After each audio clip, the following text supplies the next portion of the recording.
CreepyCorner stories. Hey everyone, welcome back to CreepyCorner stories. You know, diving into the dark web is always risky, but sharing these stories with you makes it worth it.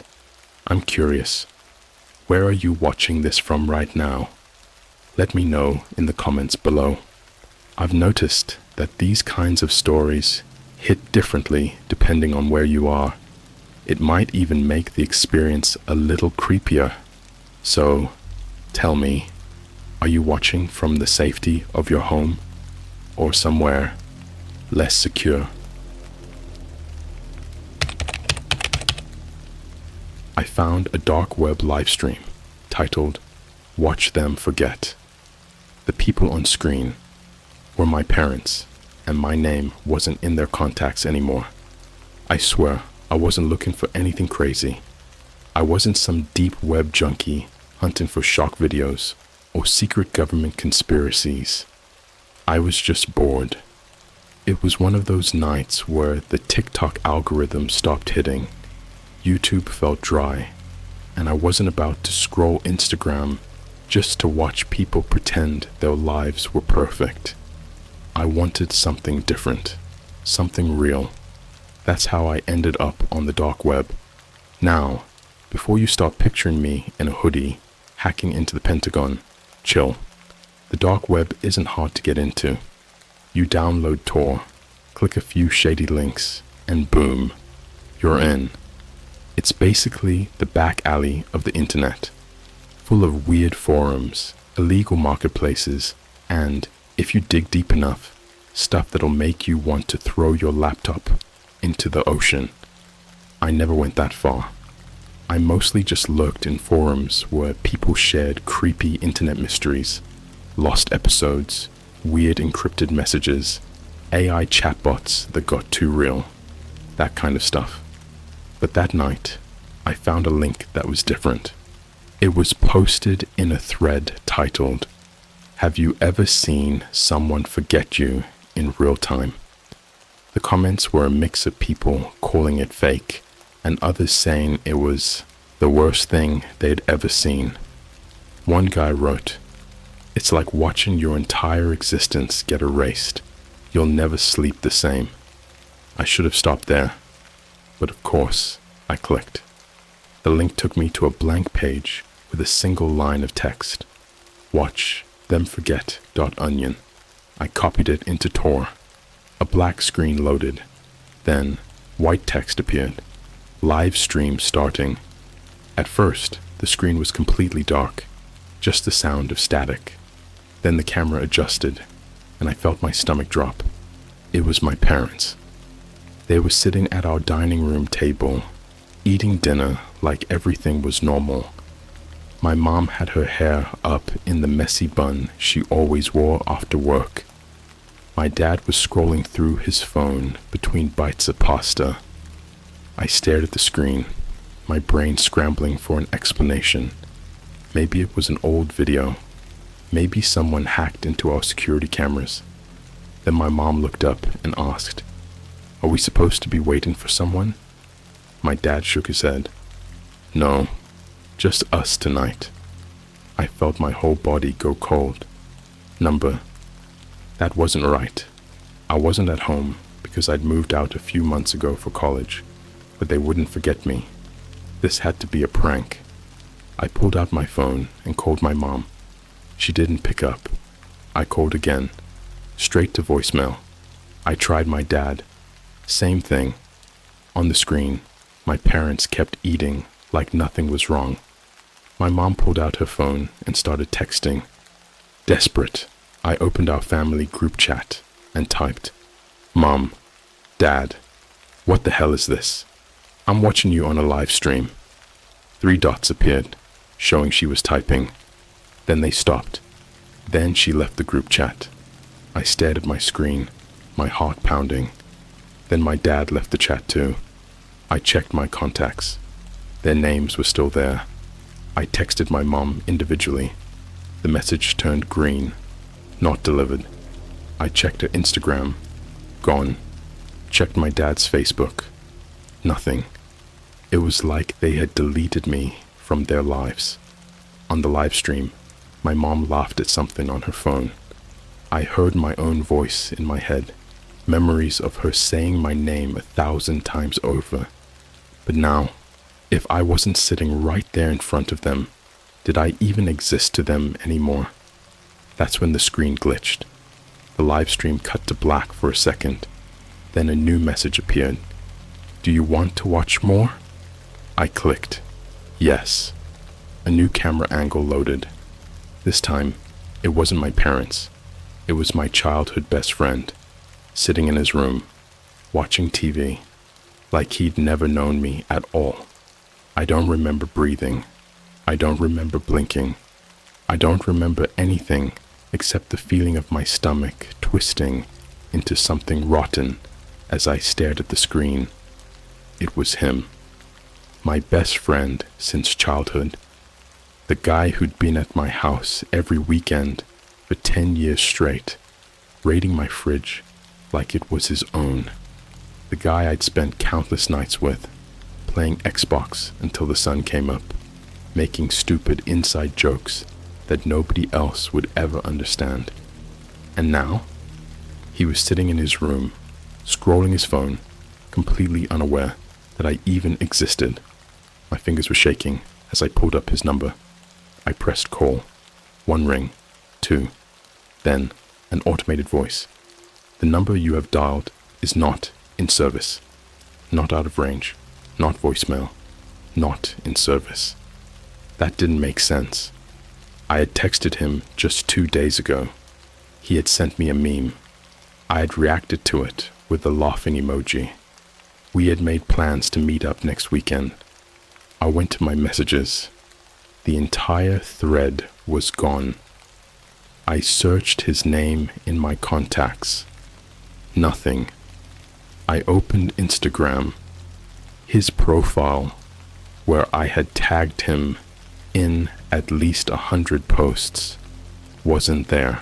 I checked Twitter, Snapchat, Facebook. It was like I had never known him, like I had never spoken his name, never laughed with him, never existed in his world at all. I wasn't breathing. I couldn't, because I knew that if I checked my camera roll, the pictures would be gone. If I checked my old texts, there would be nothing. If I asked someone about him, they would say, "Who?"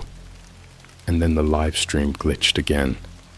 For a moment, the screen pixelated, black bars swallowing chunks of the image, warping it like a corrupted file. Then a new message appeared. Do you want to keep watching? I didn't want to. I clicked yes. The screen changed. This time, the video showed my ex. I felt my throat tighten. She was sitting in her car in a parking lot, her face lit up by her phone screen. The timestamp in the corner of the video was live, as in this was happening right now. I could hear the muffled bass of whatever song was playing on her radio, the distant hum of traffic. She was texting someone. She looked happy. She looked free. I clicked out of Tor and opened my texts. I still had our old messages, the long paragraphs, the fights, the late night, I miss you, texts that neither of us ever meant but always sent anyway. I wasn't going to call her. I didn't even know why I wanted to check.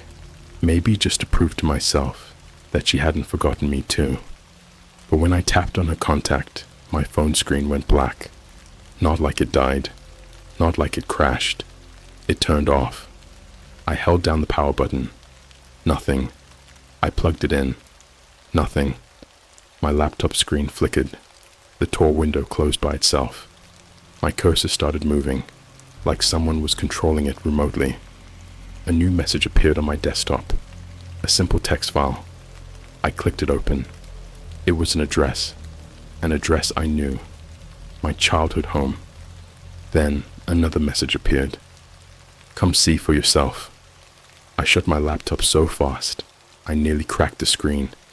My hands were sweating. My heart was pounding so hard it hurt. I don't know why I did it. I don't know why I got up, grabbed my keys, and walked out the door. Maybe I wanted to prove to myself that this was all some elaborate prank. Maybe I just needed to see my parents face to face, to hear my mom say my name, to have my dad tell me I was being dramatic.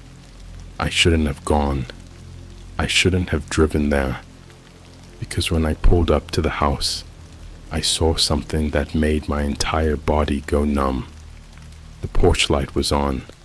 My dad's car was in the driveway, and sitting on the front steps, staring blankly into the street like he had been waiting for me, was a man I had never seen before. He was wearing my dad's clothes. He had my dad's posture, but it wasn't him. I don't know how I knew. I just did. I sat in my car, gripping the wheel, feeling the sweat on my palms turn ice cold. The man on the porch slowly turned his head toward me. Then he smiled. It wasn't a friendly smile. It wasn't any kind of smile I had ever seen before. It was wrong. It stretched too far. His lips peeled back too much, revealing too many teeth. His eyes, my dad's eyes, didn't match the expression at all. I knew then that whatever was sitting on that porch, wearing my father's skin like a costume, wasn't human. Then the front door opened. My mother stepped out. Except it wasn't her either. She looked like my mom. Same face, same hair. But something in her movements wasn't right. Too smooth, too precise. Like a marionette controlled by invisible strings. She turned to the thing on the porch and said, "Are we expecting someone?" And my not father, in my dad's voice, said, "No, just us tonight." I hit the gas so hard, I almost ripped the wheel off. I don't remember driving home. I barely remember parking. All I know is that by the time I locked my apartment door behind me, I was shaking so badly I couldn't even hold my phone. When I finally worked up the nerve to open my laptop again, the Tor browser was gone, deleted from my system. In its place was a single folder. Watch Them Forget. I clicked it open. It was filled with videos, hundreds of them. Each one was labeled with a name. I searched for my own. I shouldn't have, but I did. And when I clicked on it, I saw something that made my blood turn to ice. The video showed my own apartment, live. I could see myself, sitting at my desk, staring at the screen. Then, a message popped up.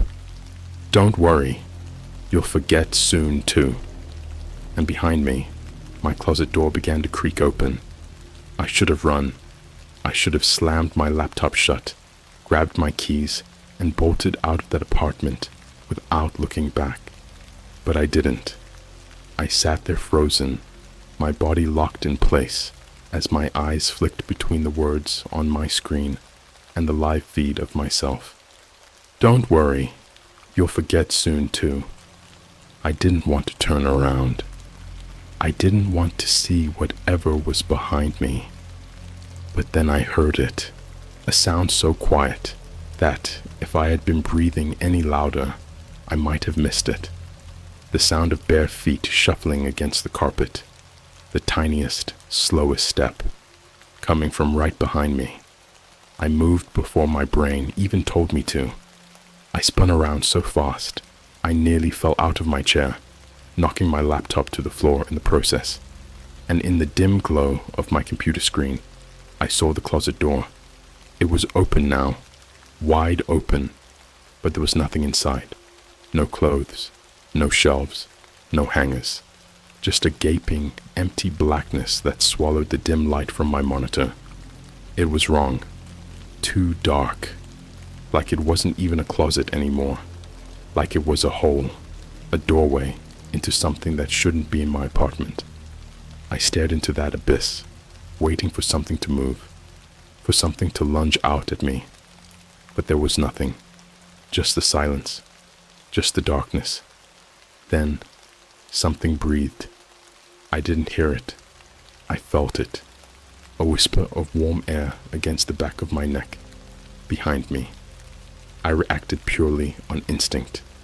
I threw myself forward, diving towards the door, scrambling over the floor so fast, I felt my nails scrape against the hardwood.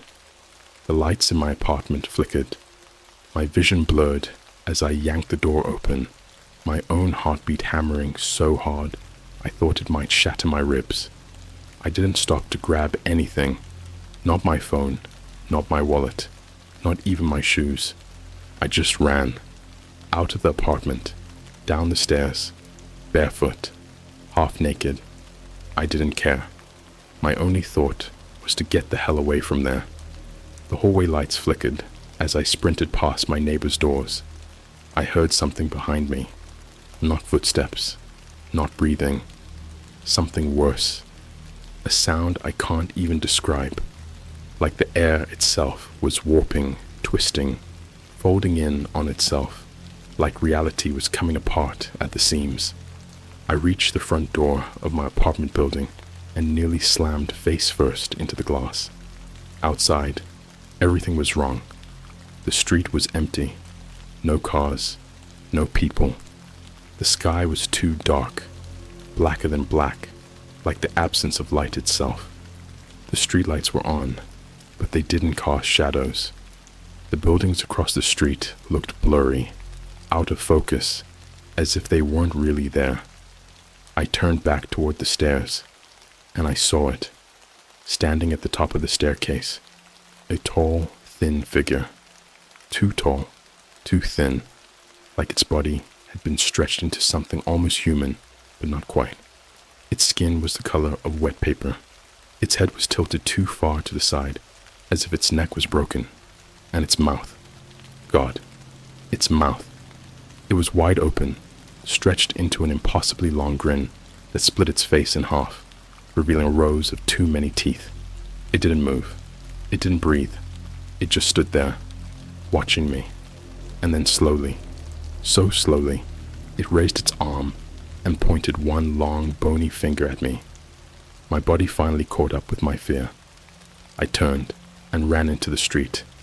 I ran until my lungs felt like they were going to explode, until my legs turned to jelly, until I collapsed, gasping for air, on the sidewalk 6 blocks away.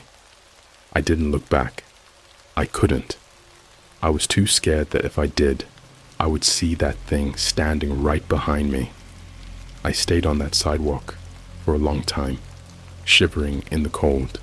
My feet scraped raw from running barefoot. And then my phone rang. I didn't even realize I still had it. I must have grabbed it without thinking before I bolted. The screen was cracked, but it was still working.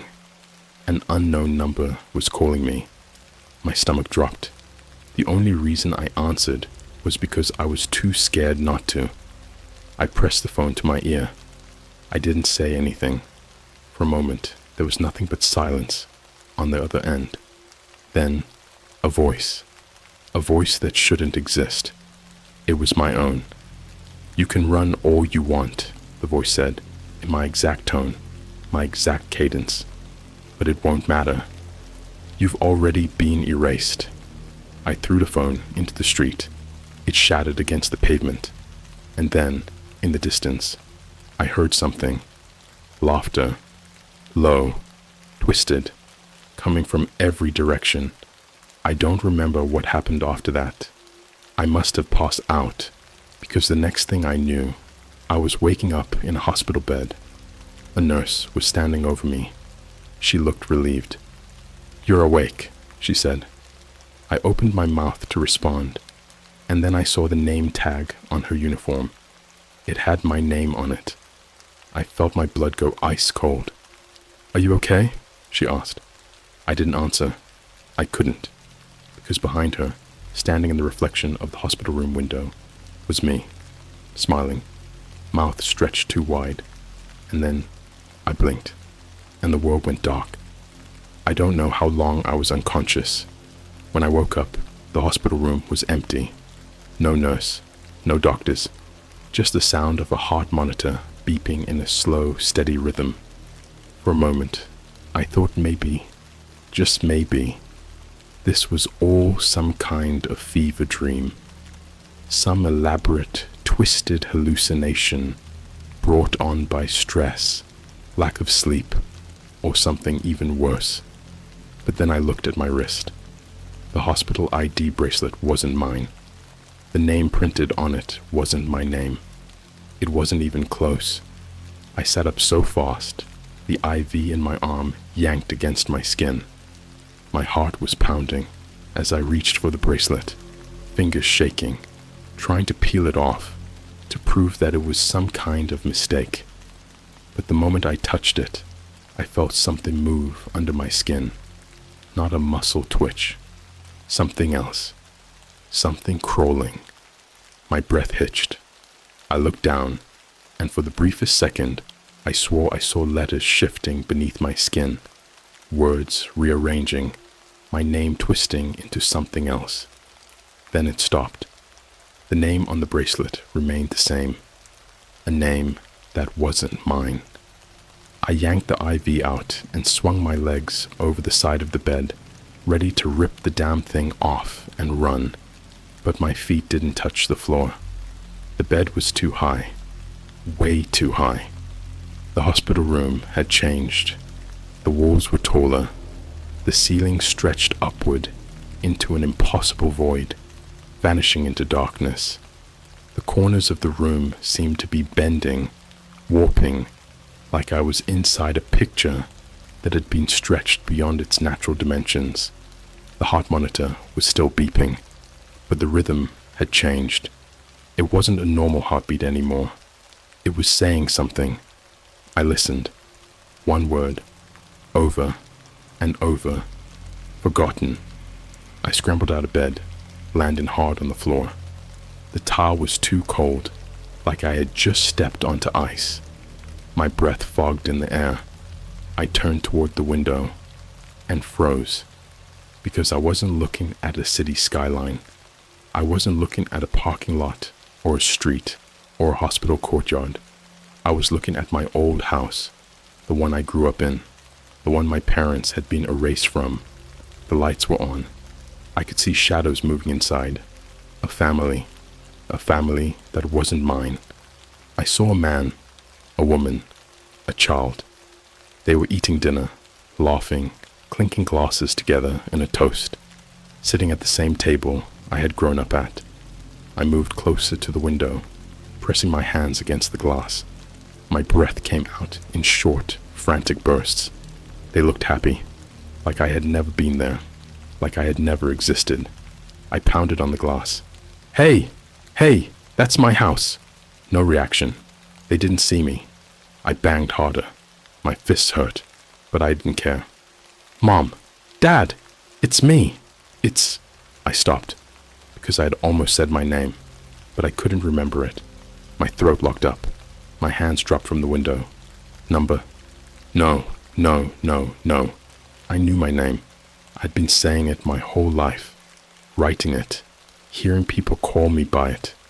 But now it was like trying to recall a dream that was already slipping away, a word on the tip of my tongue that wouldn't come out. I couldn't remember who I was. I stumbled back from the window, my entire body trembling. The heart monitor behind me was still beeping, still repeating that one word. Forgotten. Forgotten. Forgotten. Then the door opened, and the nurse walked in. The same one from before. The one who had been wearing my name on her tag. She was smiling. Too wide. Too perfect. Feeling better? She asked. I couldn't move. Couldn't speak. She stepped closer. The lights above flickered, casting strange, twisting shadows across her face. Then she said it. The one thing that shattered whatever was left of my reality. She tilted her head. Her smile grew, and she said, "You're not supposed to be here." I bolted. I shoved past her, ran into the hallway. Except it wasn't a hallway anymore. It was a corridor of doors, dozens of them, stretching endlessly in both directions, flickering in and out of focus, like an old VHS tape on the verge of disintegrating. Each door had a nameplate, names I recognized, names of people I had known my entire life, my teachers, my childhood friends, my ex-girlfriends, and as I ran, I saw that some of the nameplates were fading, glitching out, and when I passed them, I couldn't remember who those people were anymore. They were gone, deleted from my mind. I kept running. The floor was shifting beneath me. My breath came in sharp, ragged gasps. Then, up ahead, one door stood out, different from the rest. It was mine. I knew it was mine, because it was the only one that was completely blank. No name, no memory, just emptiness. I reached for the handle. Then I heard the voice behind me. That thing's voice. Low, whispering, twisting through the air like smoke. You don't have a name anymore. I turned, and the nurse was standing right there, except it wasn't her anymore. Her skin was peeling.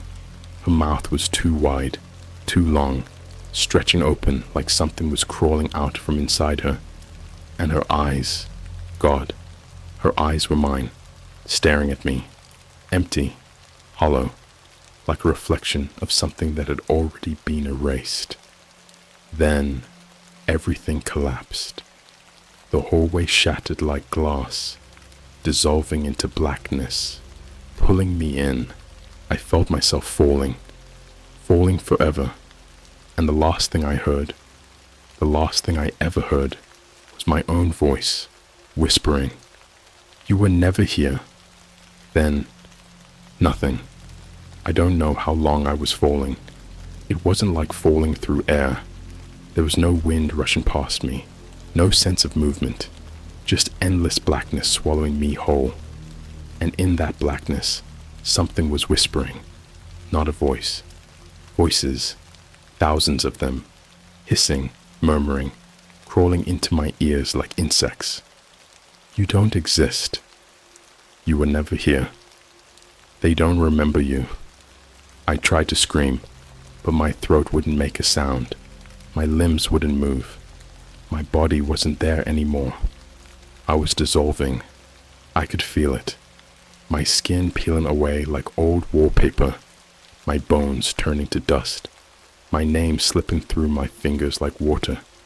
Then, I hit the ground, hard. Pain exploded through my skull, shooting down my spine. I gasped, sucking in a mouthful of air, choking on it. My body was solid again. I could feel my fingers digging into the cold, wet floor beneath me. I opened my eyes, and I wished I hadn't. I was in a room, if you could even call it that. The walls were concrete, cracked and stained, like something had been crawling out of them. The air was thick, heavy, like I was breathing in rotting memories. And in front of me, there was a mirror, a massive, floor-to-ceiling mirror. I pushed myself up, limbs shaking, heart hammering, and looked into it. I saw myself, or at least, I thought it was me. But something was wrong. I stepped closer. The reflection moved with me. Same clothes, same face, but the eyes. My eyes weren't mine. They were hollow, empty, like someone had scraped out everything that made me human and left behind a shell. I touched my face. The reflection did the same. I opened my mouth to speak, and the reflection didn't. It just stood there, staring at me, mouth closed, expression blank, like it was waiting for something. Then it grinned, slowly, painfully, lips peeling back too far, splitting open at the corners, revealing too many teeth. I stumbled back. My breath came out in short, ragged bursts. The thing in the mirror kept smiling, and then it stepped forward, out of the mirror, into the room. I scrambled back, heart slamming against my ribs. It was me. Same face, same body, But it wasn't me, because the moment it moved, I knew. I was never supposed to see this. The way it walked, the way its limbs twitched, like it was still getting used to wearing my skin. And its mouth, that smile never left its face, even as it whispered, "You took too long." Then it lunged. I don't remember screaming. I don't remember fighting. All I remember is the feeling of its hands wrapping around my throat. And the last thing I saw, before everything went black, was its eyes, empty, hollow. And then, they weren't mine anymore. I woke up in my bed. For a moment, I thought it had all been a dream. The dark web, the live stream, the hospital. But then I looked around.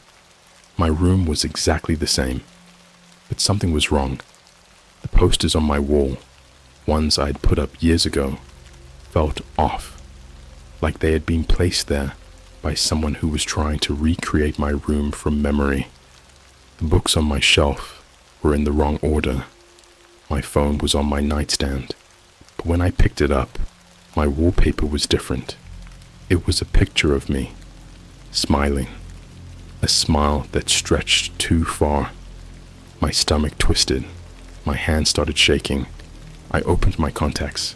No names, no messages, no missed calls. I opened Instagram, Snapchat, Facebook. I had no friends. I wasn't following anyone. Nobody was following me, like I had never existed. My breathing hitched. My hands went cold. Then my phone vibrated. A single notification, a text from an unknown number.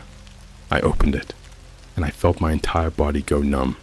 It was a picture, a live photo, of me, standing in my room, holding my phone, looking at the screen.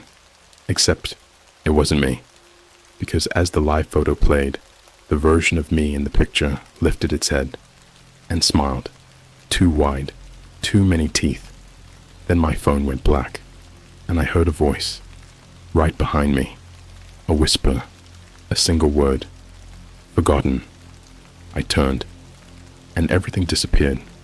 No one remembers me anymore. I know that now. I've tried everything, calling my parents, messaging old friends, walking up to strangers and screaming my name in their faces. Nothing works. It's like I was never here. I don't know where I am. I don't know what I am. All I know is that something else is living my life now. Something that looks like me. Something that smiles too much. And sometimes, when I pass by a mirror, I see it, watching me, grinning, waiting, because it knows I'll be gone soon. And when I am, you'll forget me too.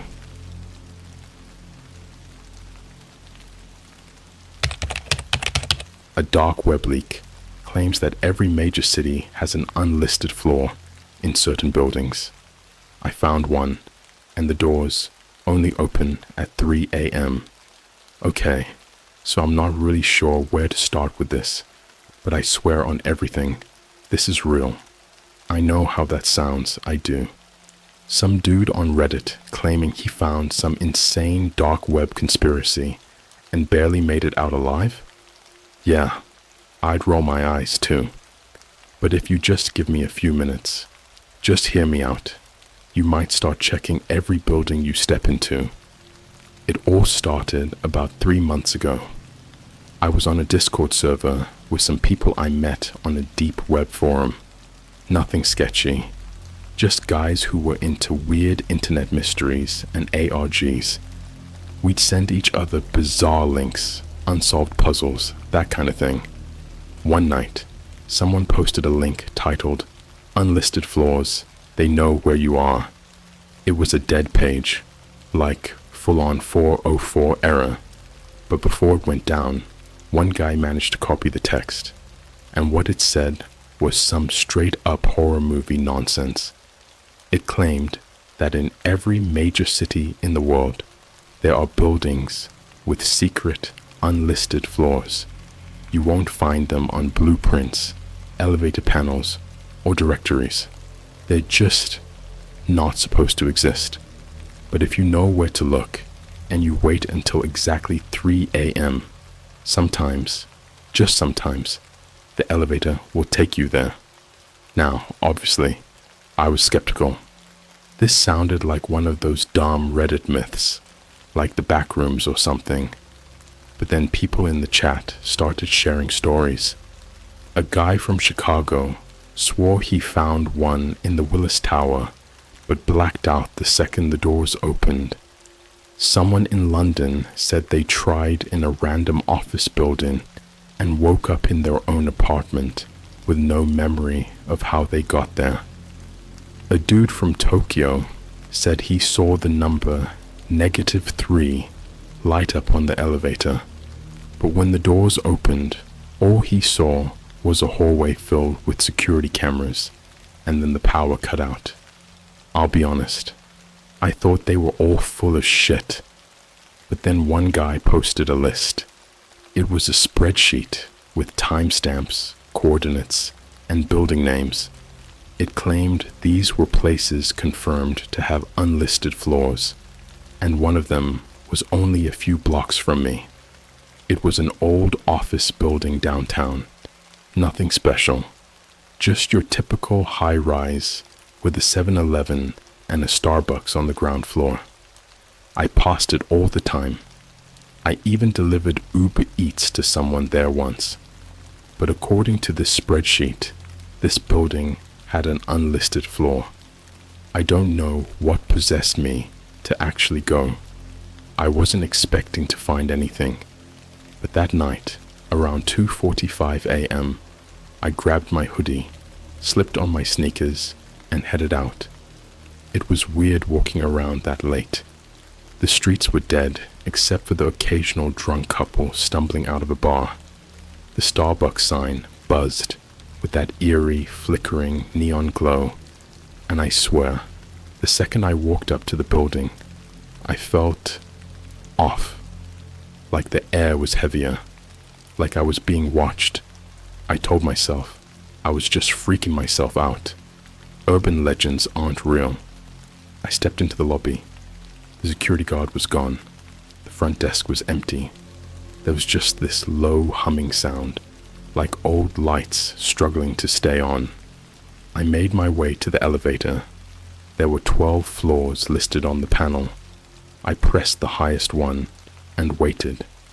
I could feel my heartbeat in my throat. The elevator dinged. The doors closed. I watched the numbers climb. 6, 7, 8. Then something happened. Right before it reached 12, the elevator shook. Not like normal, like something was pulling it. The panel flickered, and suddenly, the buttons changed. The number 13 appeared. But it wasn't just 13. There was also -1, -2, -3. The unlisted floors. I stared at the buttons. My fingers hovered over them. I knew I shouldn't press one. I should have just gotten out when the doors opened. But you already know I didn't do that. I pressed -1. The elevator shuddered. It dropped so fast, my stomach almost came out of my throat. The lights flickered. I gripped the railing, feeling the metal groan. The air got thick, like the walls were closing in. My ears popped from the pressure. Then, with a sickening thud, the elevator stopped. The doors slid open, and I immediately knew I had fucked up, because outside was a hallway. Not an office, not a parking garage, just a long concrete hallway lined with flickering white lights. And cameras, south many, cameras. Each one was turned toward me, watching. Then I heard it, somewhere in the distance. Footsteps, slow, deliberate footsteps, getting closer. And then, the elevator doors slammed shut. I didn't even press anything. The buttons blinked. The floor number disappeared. And then, as if nothing had happened, the elevator shot back up. It stopped at the lobby. When the doors opened, the security guard was standing there. But here's the thing. He wasn't looking at me. He was staring at the camera in the elevator, like he was expecting something else to come out. Then he turned, met my eyes, and just said, "You need to leave. Now." I ran out of there so fast I barely registered my own breathing. I don't even remember how I got home. But here's the part that still messes with me. The next day, I checked the list again. The building's name? It was gone. Like it was never there. Like it had been erased. And I know how that sounds. I know. But I went back. I checked the directory. I even asked a barista at the Starbucks if they knew about an office building right there. They looked at me like I was crazy, because according to them, that building never existed. The first thing I did when I got home was check my phone. I don't know why. I guess I just wanted proof that any of this actually happened. My hands were still shaking, my hoodie was damp with sweat, and I felt like I had just woken up from some fever dream that I wasn't sure was even real. But when I opened my gallery, my stomach dropped. Every photo I had taken in the past week was gone. Not just the photos from that night. Not just the screenshots from the Discord server. Everything. Every picture. Every video. Every goddamn meme I had saved. It was all wiped clean. I sat there, staring at my phone, trying to process what the hell just happened. Did I get hacked? Did I delete everything by accident? I went to my iCloud, but when I opened my backups, there was only one folder. A single, unnamed folder. And inside it, one image. I hesitated before opening it. Something about it felt wrong. Like the moment I clicked it, I'd never be able to unsee whatever was inside. But my curiosity was stronger than my fear, so I tapped on it. It was a black and white CCTV photo. It showed an elevator. That elevator. The same metal walls, the same panel of buttons, but the doors were open, and standing inside was a figure, a man. But his face, there was nothing there. No eyes, no nose, no mouth, just smooth, pale skin, like someone had erased his entire identity. And here's the part that still makes my stomach turn. He was standing exactly where I had been, like the image had replaced me with him. I dropped my phone so fast it cracked against the floor. My body was locked in place, like my brain refused to let me move. My ears were ringing, my vision blurred. I forced myself to pick up the phone again, but when I reopened my gallery, the image was gone. I swear to you, I almost threw my phone across the room. My head was spinning. This wasn't just some stupid internet myth anymore. This was real. Something had seen me. Something knew I was there, and it was watching. The next few days were weird. At first, I tried to go back to normal. I didn't tell anyone what happened, because seriously, who the hell would believe me? I was already questioning my own sanity. But then, the messages started. Random numbers texting me. No contacts, no names, just timestamps. Kale Mundramani, Mundramani, Mundramani, over, and over, and over. No context, no replies when I asked who they were. Just the same, repeating number. Then, 2 nights later, I woke up to my phone vibrating. A FaceTime call from a blocked number. I don't know what possessed me to answer it, but I did. And the moment the screen lit up, I felt my entire body turn to ice. It was my apartment. Whoever was calling me, they were inside my fucking apartment. The camera was shaky, moving slowly through my living room, past my kitchen, toward my bedroom door, which was open. My breathing stopped. My mind screamed at me to move, to get up, to run. But then the camera turned, and standing in the doorway was the man from the elevator. the one with no face. He wasn't moving, just standing there, completely still, his head slightly tilted, like he was waiting. Then the screen glitched, the call ended, and my bedroom door, it was closed. I don't think I've ever been more terrified in my life. I sat there in total silence, straining my ears for any sound, any movement, but there was nothing. I didn't sleep that night. Hell, I didn't sleep for days. But that's when I made my second mistake. Because instead of running, instead of blocking it all out and pretending it never happened, I went back. It was a stupid idea. I know that. But my brain couldn't let it go. It was like something had burrowed into my mind, whispering, pulling me back to that place. I checked the spreadsheet again, hoping, praying that maybe the building's name had reappeared, that I hadn't just hallucinated the whole thing. But not only was the building still gone, the entire list was erased. In its place was a single sentence. You weren't supposed to see that. I should have left it alone. I should have deleted everything, thrown my phone into a river, moved across the damn country. But instead, I found another address, a different building, and that's where I really, truly fucked up.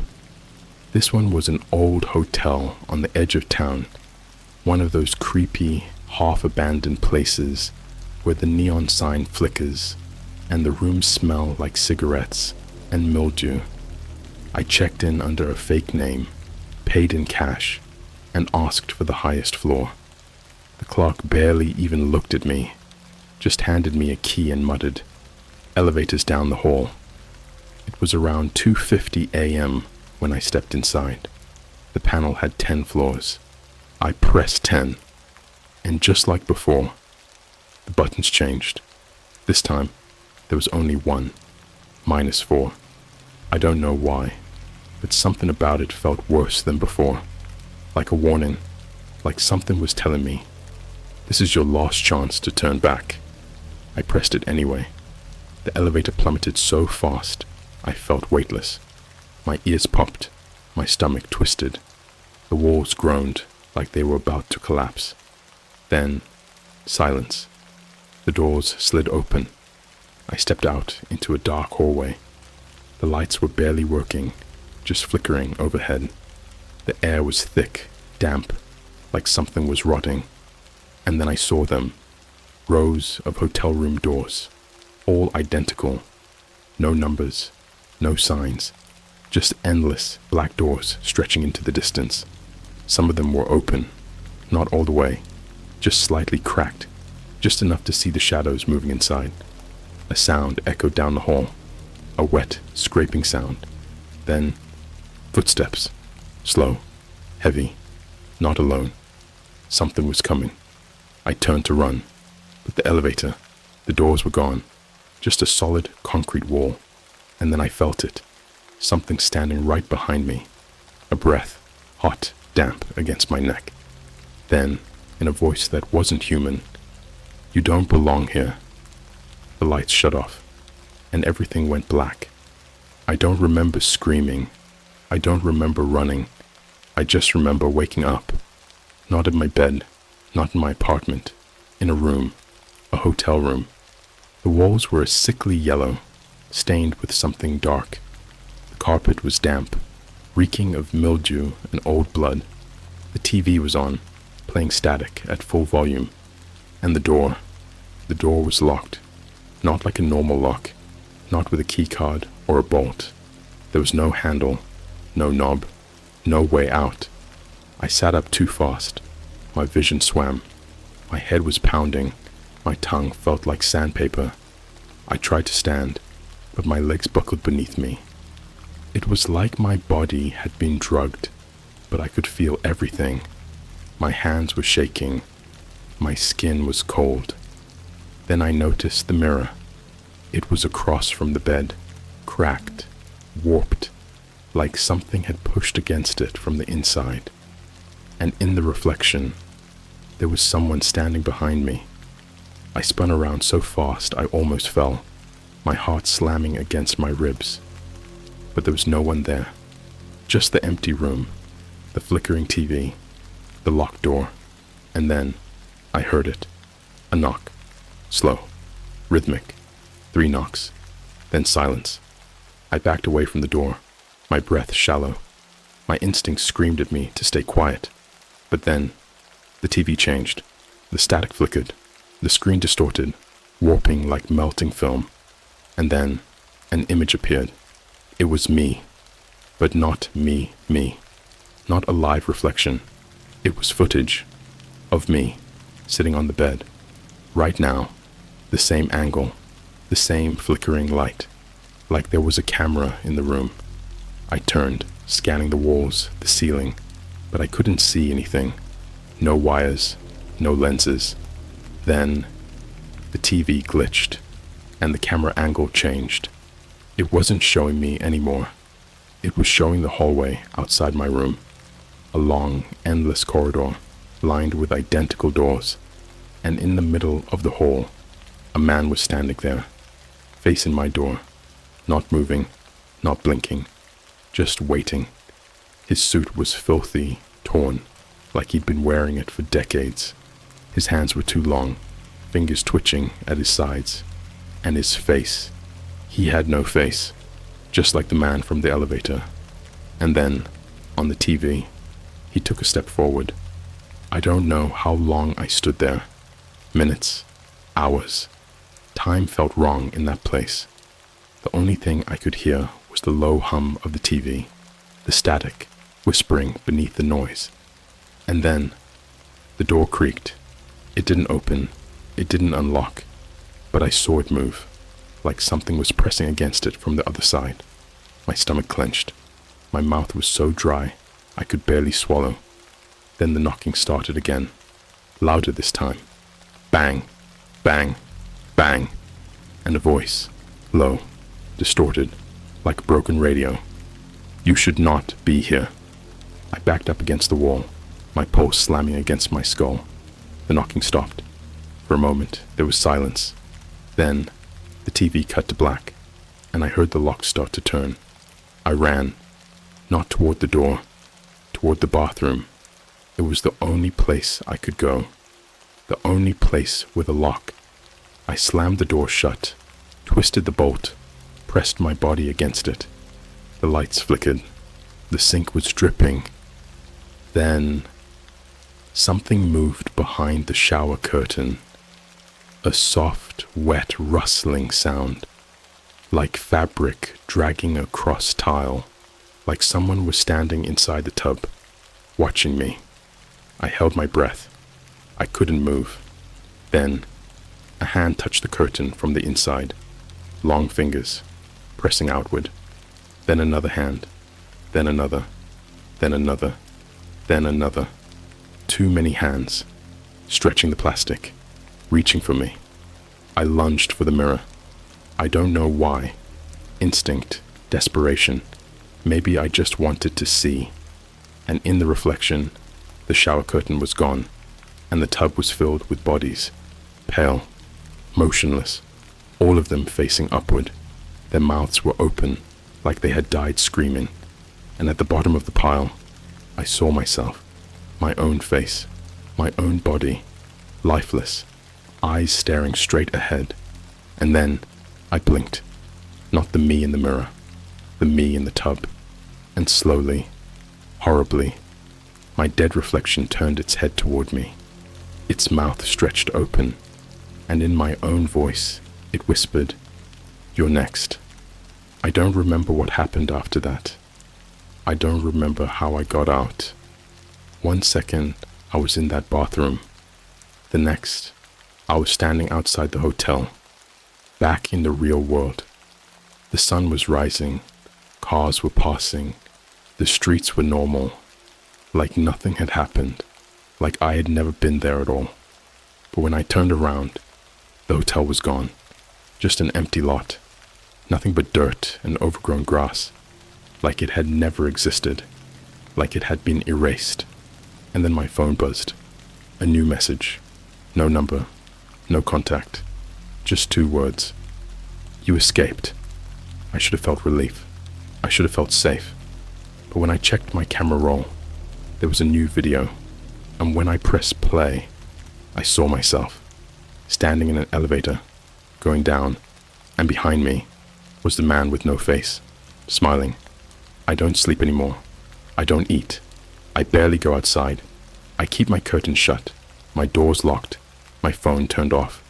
But none of it matters, because I still see him, in reflections, in windows, in the gaps between blinking. He's always there, watching, smiling, waiting. I don't know how long it's been since the hotel. A week? A month? Time feels wrong. My body feels wrong. Like I never fully left that place. Like part of me is still down there. It started with the video, the one I found on my phone. At first, I thought it was just another glitch, another sick joke from whatever the hell I had stumbled into. But when I played it again, I saw something new.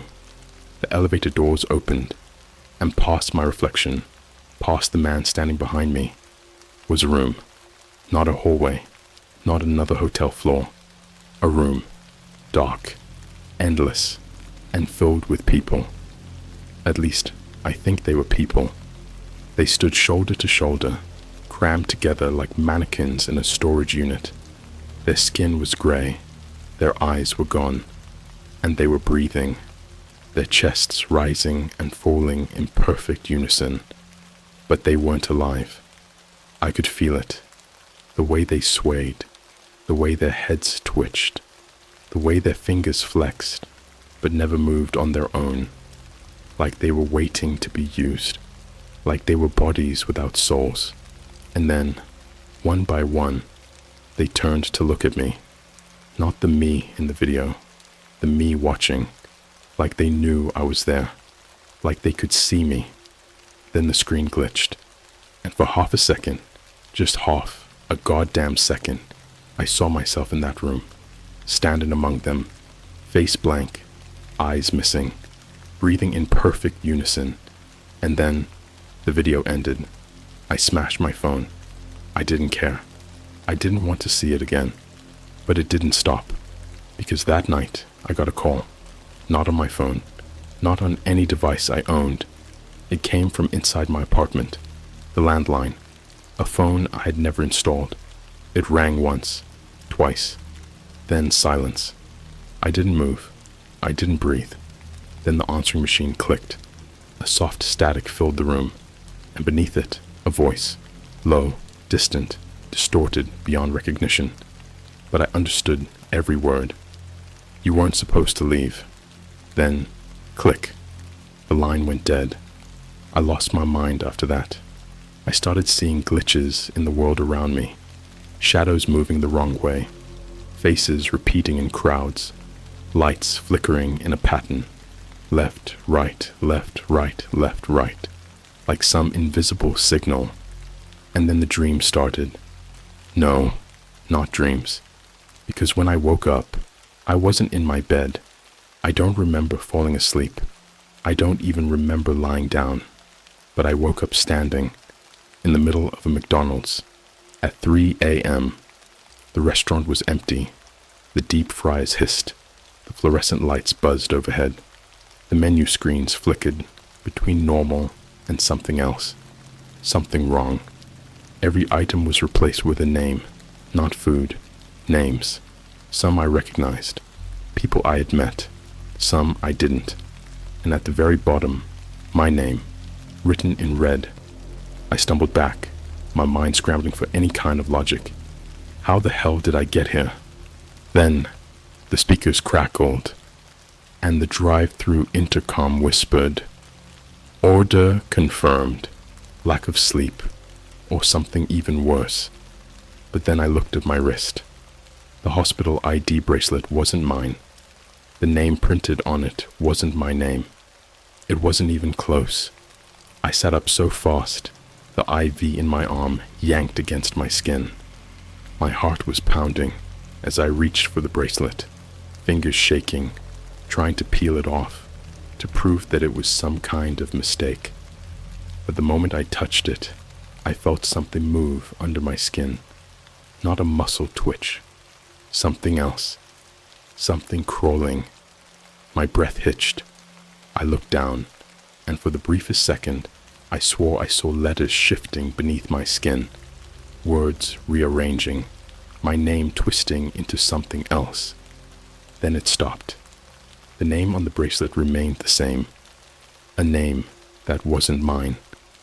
I yanked the IV out and swung my legs over the side of the bed, ready to rip the damn thing off and run, but my feet didn't touch the floor.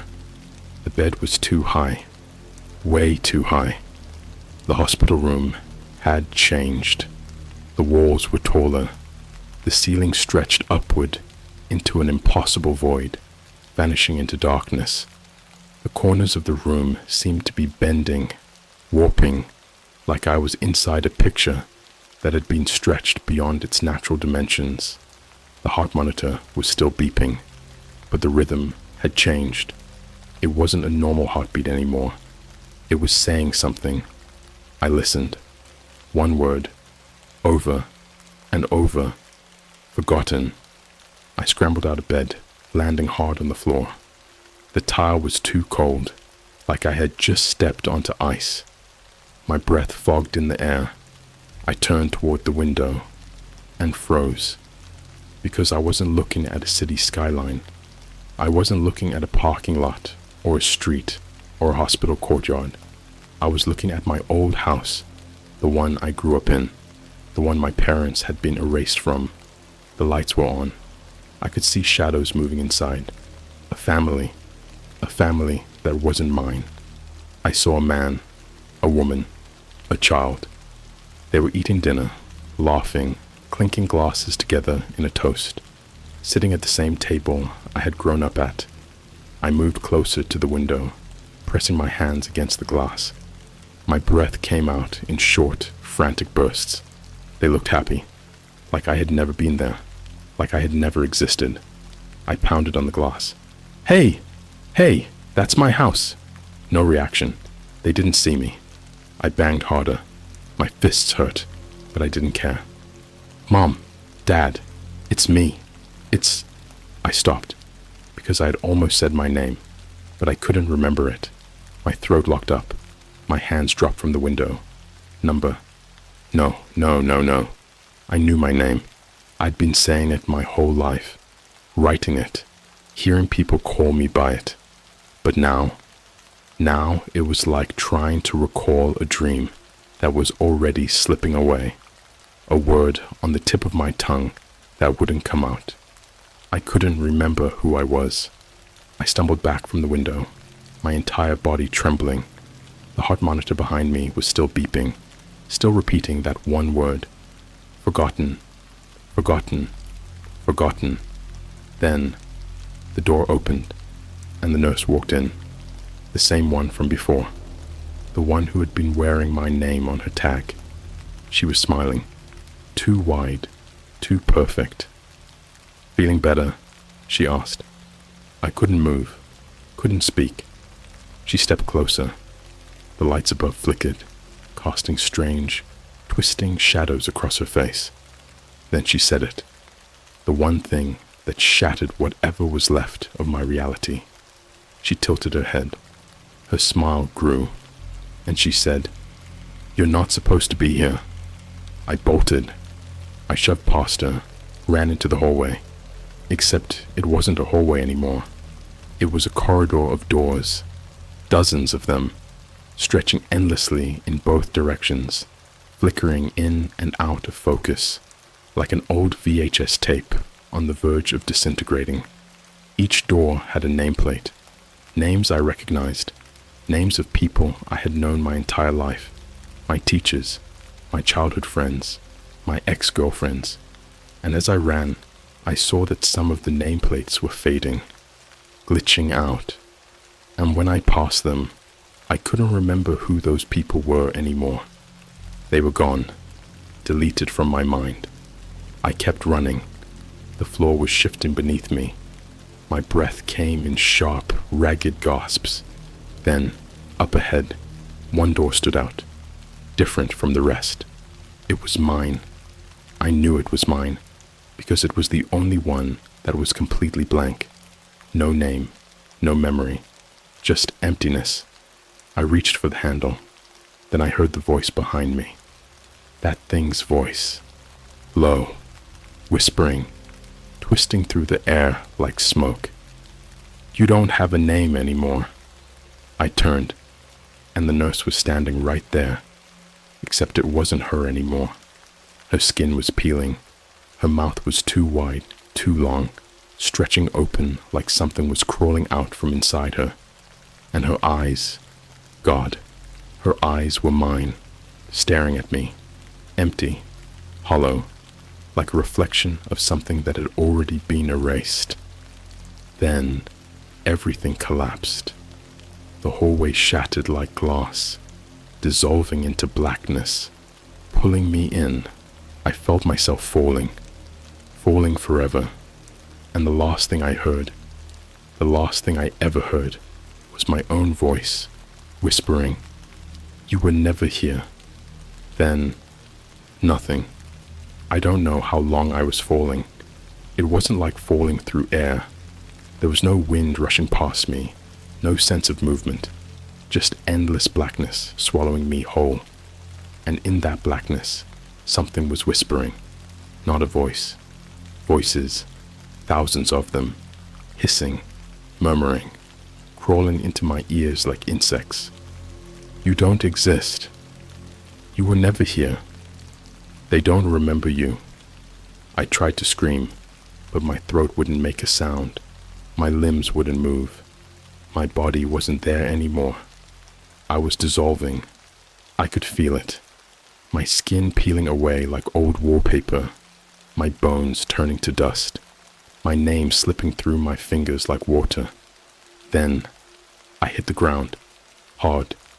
Pain exploded through my skull, shooting down my spine. I gasped, sucking in a mouthful of air, choking on it. My body was solid again. I could feel my fingers digging into the cold, wet floor beneath me. I opened my eyes, and I wished I hadn't. I was in a room, if you could even call it that. The walls were concrete, cracked and stained, like something had been crawling out of them. The air was thick, heavy, like I was breathing in rotting memories. And in front of me, there was a mirror, a massive, floor-to-ceiling mirror. I pushed myself up, limbs shaking, heart hammering, and looked into it. I saw myself, or at least, I thought it was me. But something was wrong. I stepped closer. The reflection moved with me. Same clothes, same face, but the eyes. My eyes weren't mine. They were hollow, empty, like someone had scraped out everything that made me human and left behind a shell. I touched my face. The reflection did the same. I opened my mouth to speak, and the reflection didn't. It just stood there, staring at me, mouth closed, expression blank, like it was waiting for something. Then it grinned, slowly, painfully, lips peeling back too far, splitting open at the corners, revealing too many teeth. I stumbled back. My breath came out in short, ragged bursts. The thing in the mirror kept smiling. And then, it stepped forward, out of the mirror, into the room. I scrambled back, heart slamming against my ribs. It was me. Same face, same body. But it wasn't me. Because the moment it moved, I knew. I was never supposed to see this. The way it walked, the way its limbs twitched, like it was still getting used to wearing my skin. And its mouth, that smile never left its face, even as it whispered, "You took too long." Then it lunged. I don't remember screaming. I don't remember fighting. All I remember is the feeling of its hands wrapping around my throat. And the last thing I saw, before everything went black, was its eyes, empty, hollow. And then They weren't mine anymore. I woke up in my bed. For a moment, I thought it had all been a dream. The dark web, the live stream, the hospital. But then I looked around. My room was exactly the same, but something was wrong. The posters on my wall, ones I'd put up years ago, felt off, like they had been placed there by someone who was trying to recreate my room from memory. The books on my shelf were in the wrong order. My phone was on my nightstand, but when I picked it up, my wallpaper was different. It was a picture of me, smiling, a smile that stretched too far. My stomach twisted. My hand started shaking. I opened my contacts. No names, no messages, no missed calls. I opened Instagram, Snapchat, Facebook. I had no friends. I wasn't following anyone. Nobody was following me, like I had never existed. My breathing hitched. My hands went cold. Then my phone vibrated. A single notification, a text from an unknown number. I opened it, and I felt my entire body go numb. It was a picture, a live photo, of me, standing in my room, holding my phone, looking at the screen. Except, it wasn't me, because as the live photo played, the version of me in the picture lifted its head and smiled. Too wide, too many teeth. Then my phone went black, and I heard a voice, right behind me, a whisper, a single word, forgotten. I turned, and everything disappeared. No one remembers me anymore. I know that now.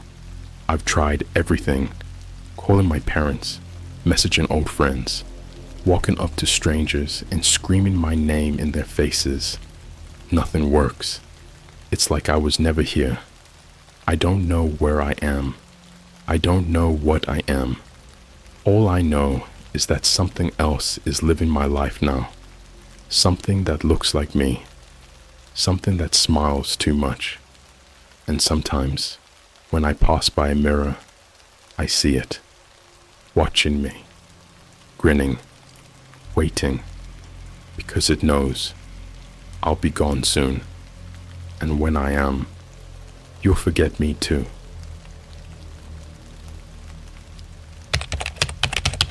I found a dark web stream that only starts at 3 a.m. Last night, it showed my bedroom before I woke up. Okay, so before I even start, I just want to say I am not the type of person who goes looking for this kind of stuff.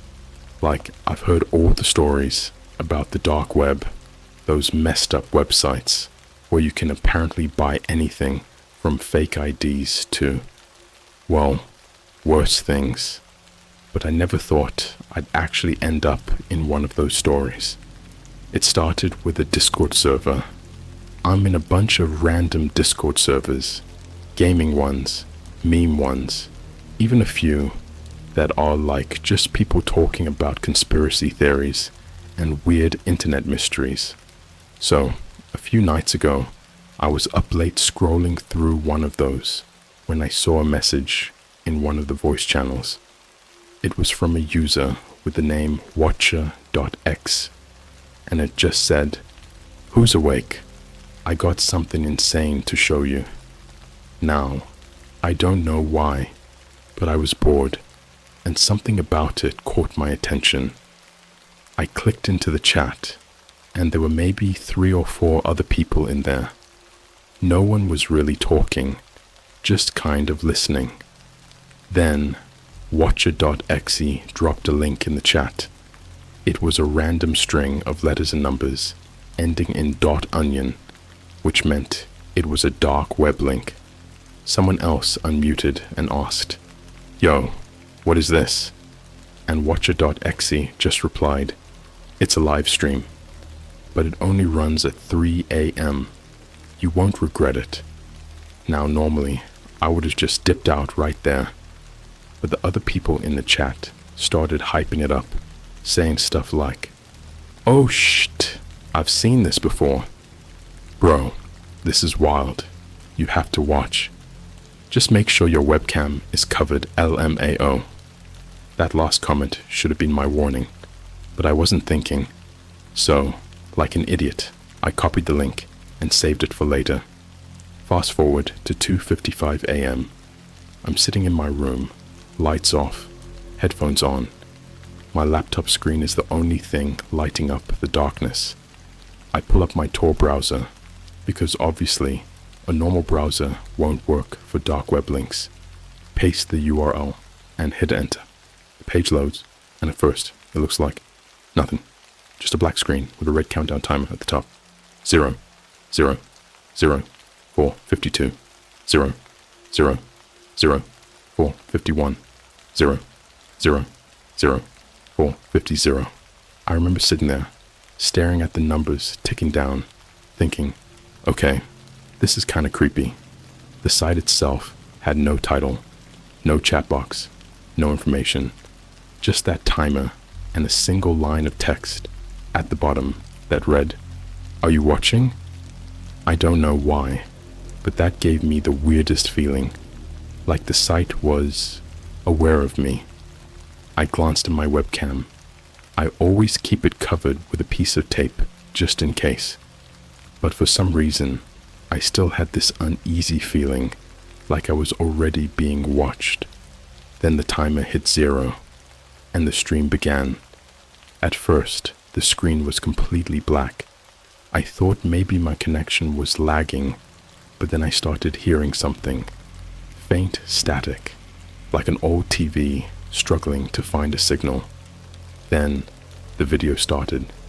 It was grainy, low quality, like it was being filmed on some ancient security camera. The screen flickered, and I realized I was looking at a room. A small, dimly lit room, with a single flickering light bulb hanging from the ceiling. In the center of the room, there was a chair, and sitting in the chair was a man. At first, he wasn't moving. His head was slumped forward, and his arms were tied to the chair with what looked like duct tape. His shirt was ripped, and I could see deep, dark stains covering the fabric. That's when I noticed something even more disturbing. In the background, against the wall, there was a door, and standing in the doorway was a figure, a tall, thin figure, just standing there, watching. The camera didn't move. There was no sound except for the faint buzzing of the flickering light.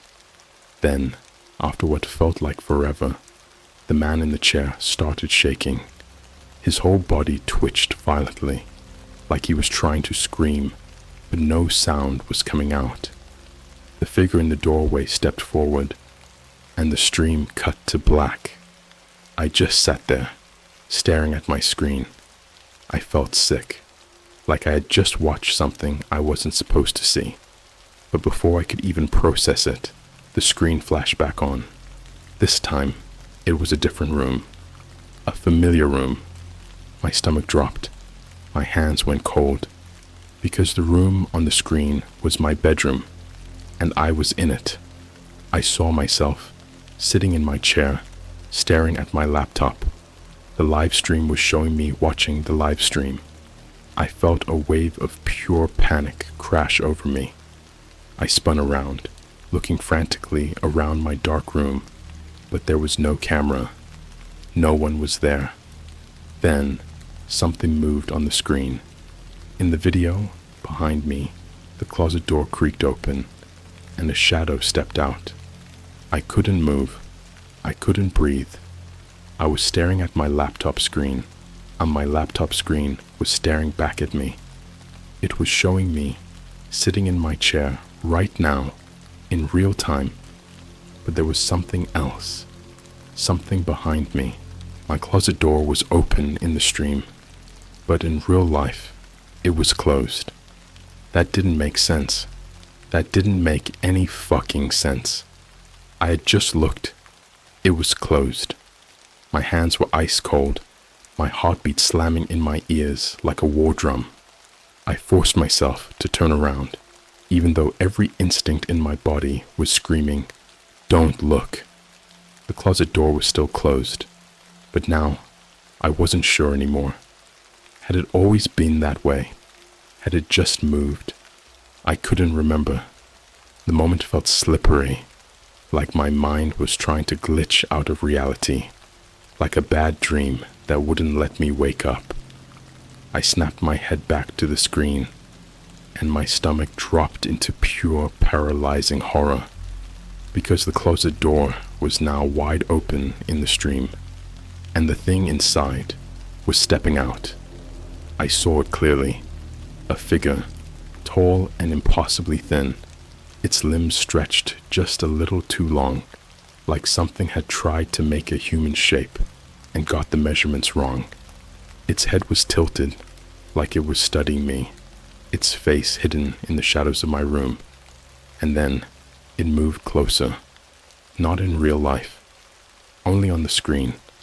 In the live stream, I saw myself sitting there, frozen in fear, while the figure behind me reached out.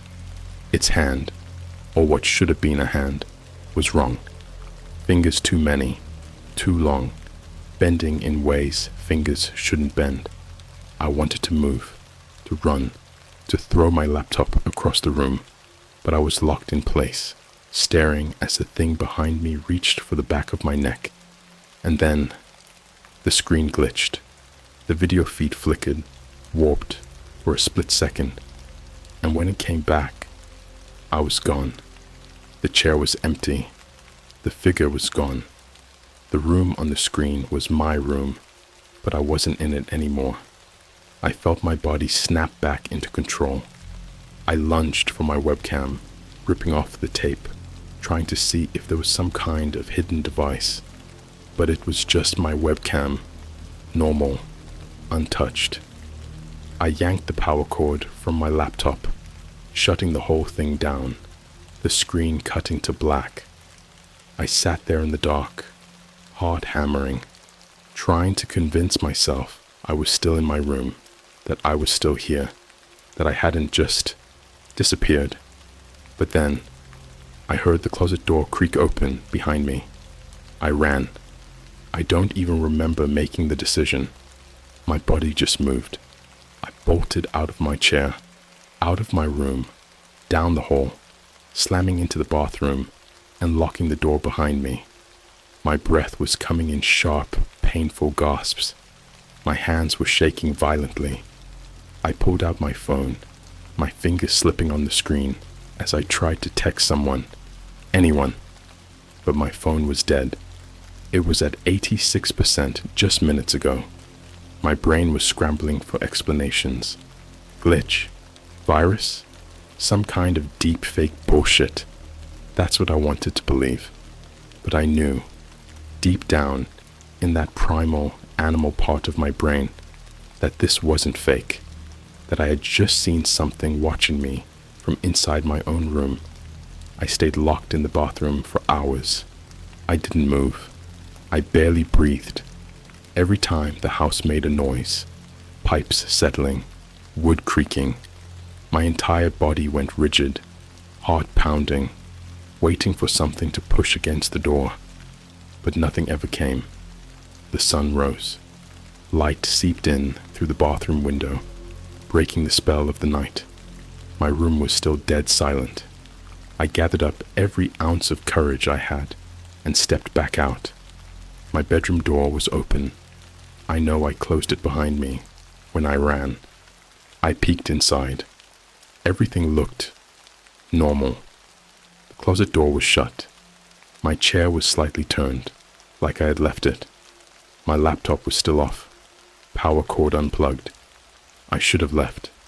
I should have walked out, gotten in my car, gone somewhere public, somewhere safe. But instead, I did the dumbest thing imaginable. I turned my laptop back on. The first thing I did was check my browsing history. The dark web stream link was gone. There was no record of me ever visiting the site.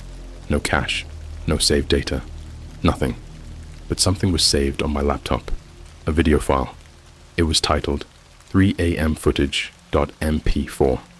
I didn't open it. I didn't have to. I already knew what was on it. It was me. sitting at my desk, watching the live stream, and the thing coming out of the closet. I right-clicked it. Delete. A pop-up appeared. File cannot be deleted. This file is currently in use. My whole body turned cold. I stared at the message, my hands hovering over the keyboard. The file was open. How? My laptop was freshly restarted. There was no way the file was running. And then, a sound from my speakers, a soft static, and underneath it, breathing, slow, deep, just behind me. I didn't turn around. I don't think I ever will again.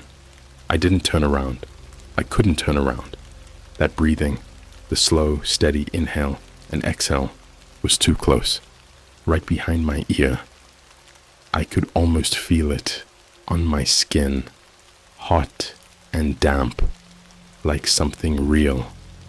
My brain was screaming at me to run, to move, to do anything, but I was locked in place, staring at the error message on my screen. File cannot be deleted. This file is currently in use, and behind it, the video file, 3 a.m. footage.mp4, had opened by itself. The window stretched across my screen, and there I was, frozen in my chair.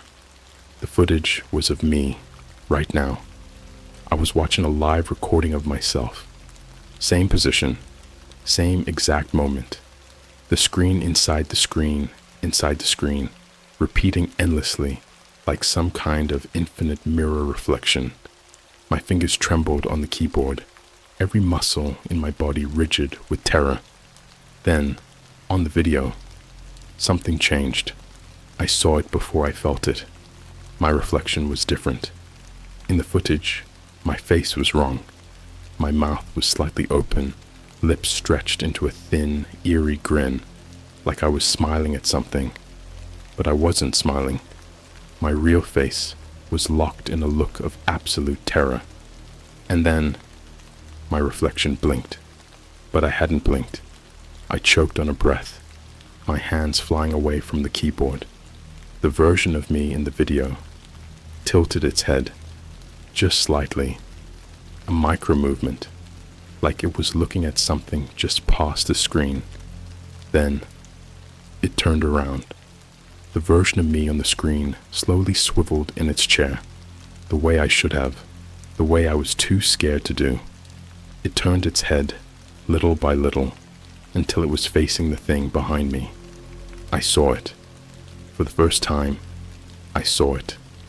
And I wish I hadn't. I don't know how to describe it in a way that makes sense. The thing standing behind me in the video wasn't human. I don't even think it was pretending to be. It was too tall, so tall it had to hunch slightly to fit within the frame. Its head nearly touched the ceiling. Its arms hung too low. Its fingers dragged against the floor. And its face. God, its face. At first, I thought it didn't have one. It was just smooth, like a blank mannequin's head. But then, something shifted. Its skin rippled, folding inward, and a mouth peeled open across the lower half of its face. Wide. Too wide. No lips. Just a gaping black hole stretching ear to ear, filled with dozens of needle-like teeth. It grinned.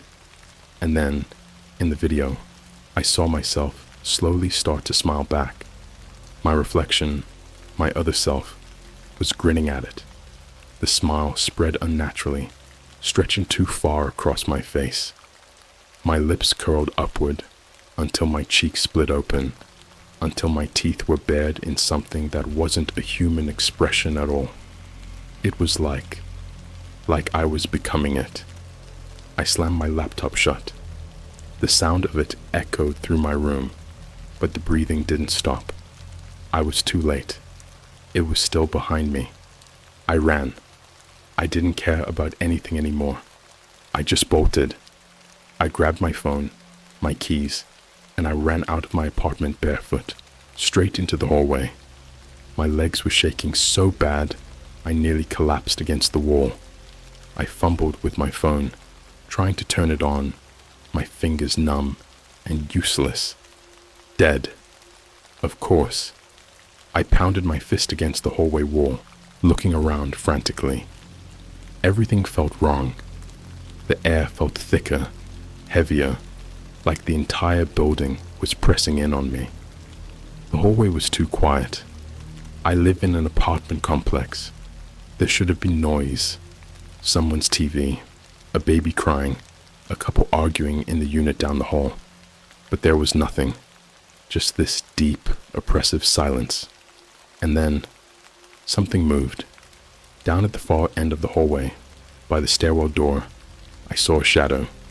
A tall, impossibly thin shadow. It was just standing there, watching me.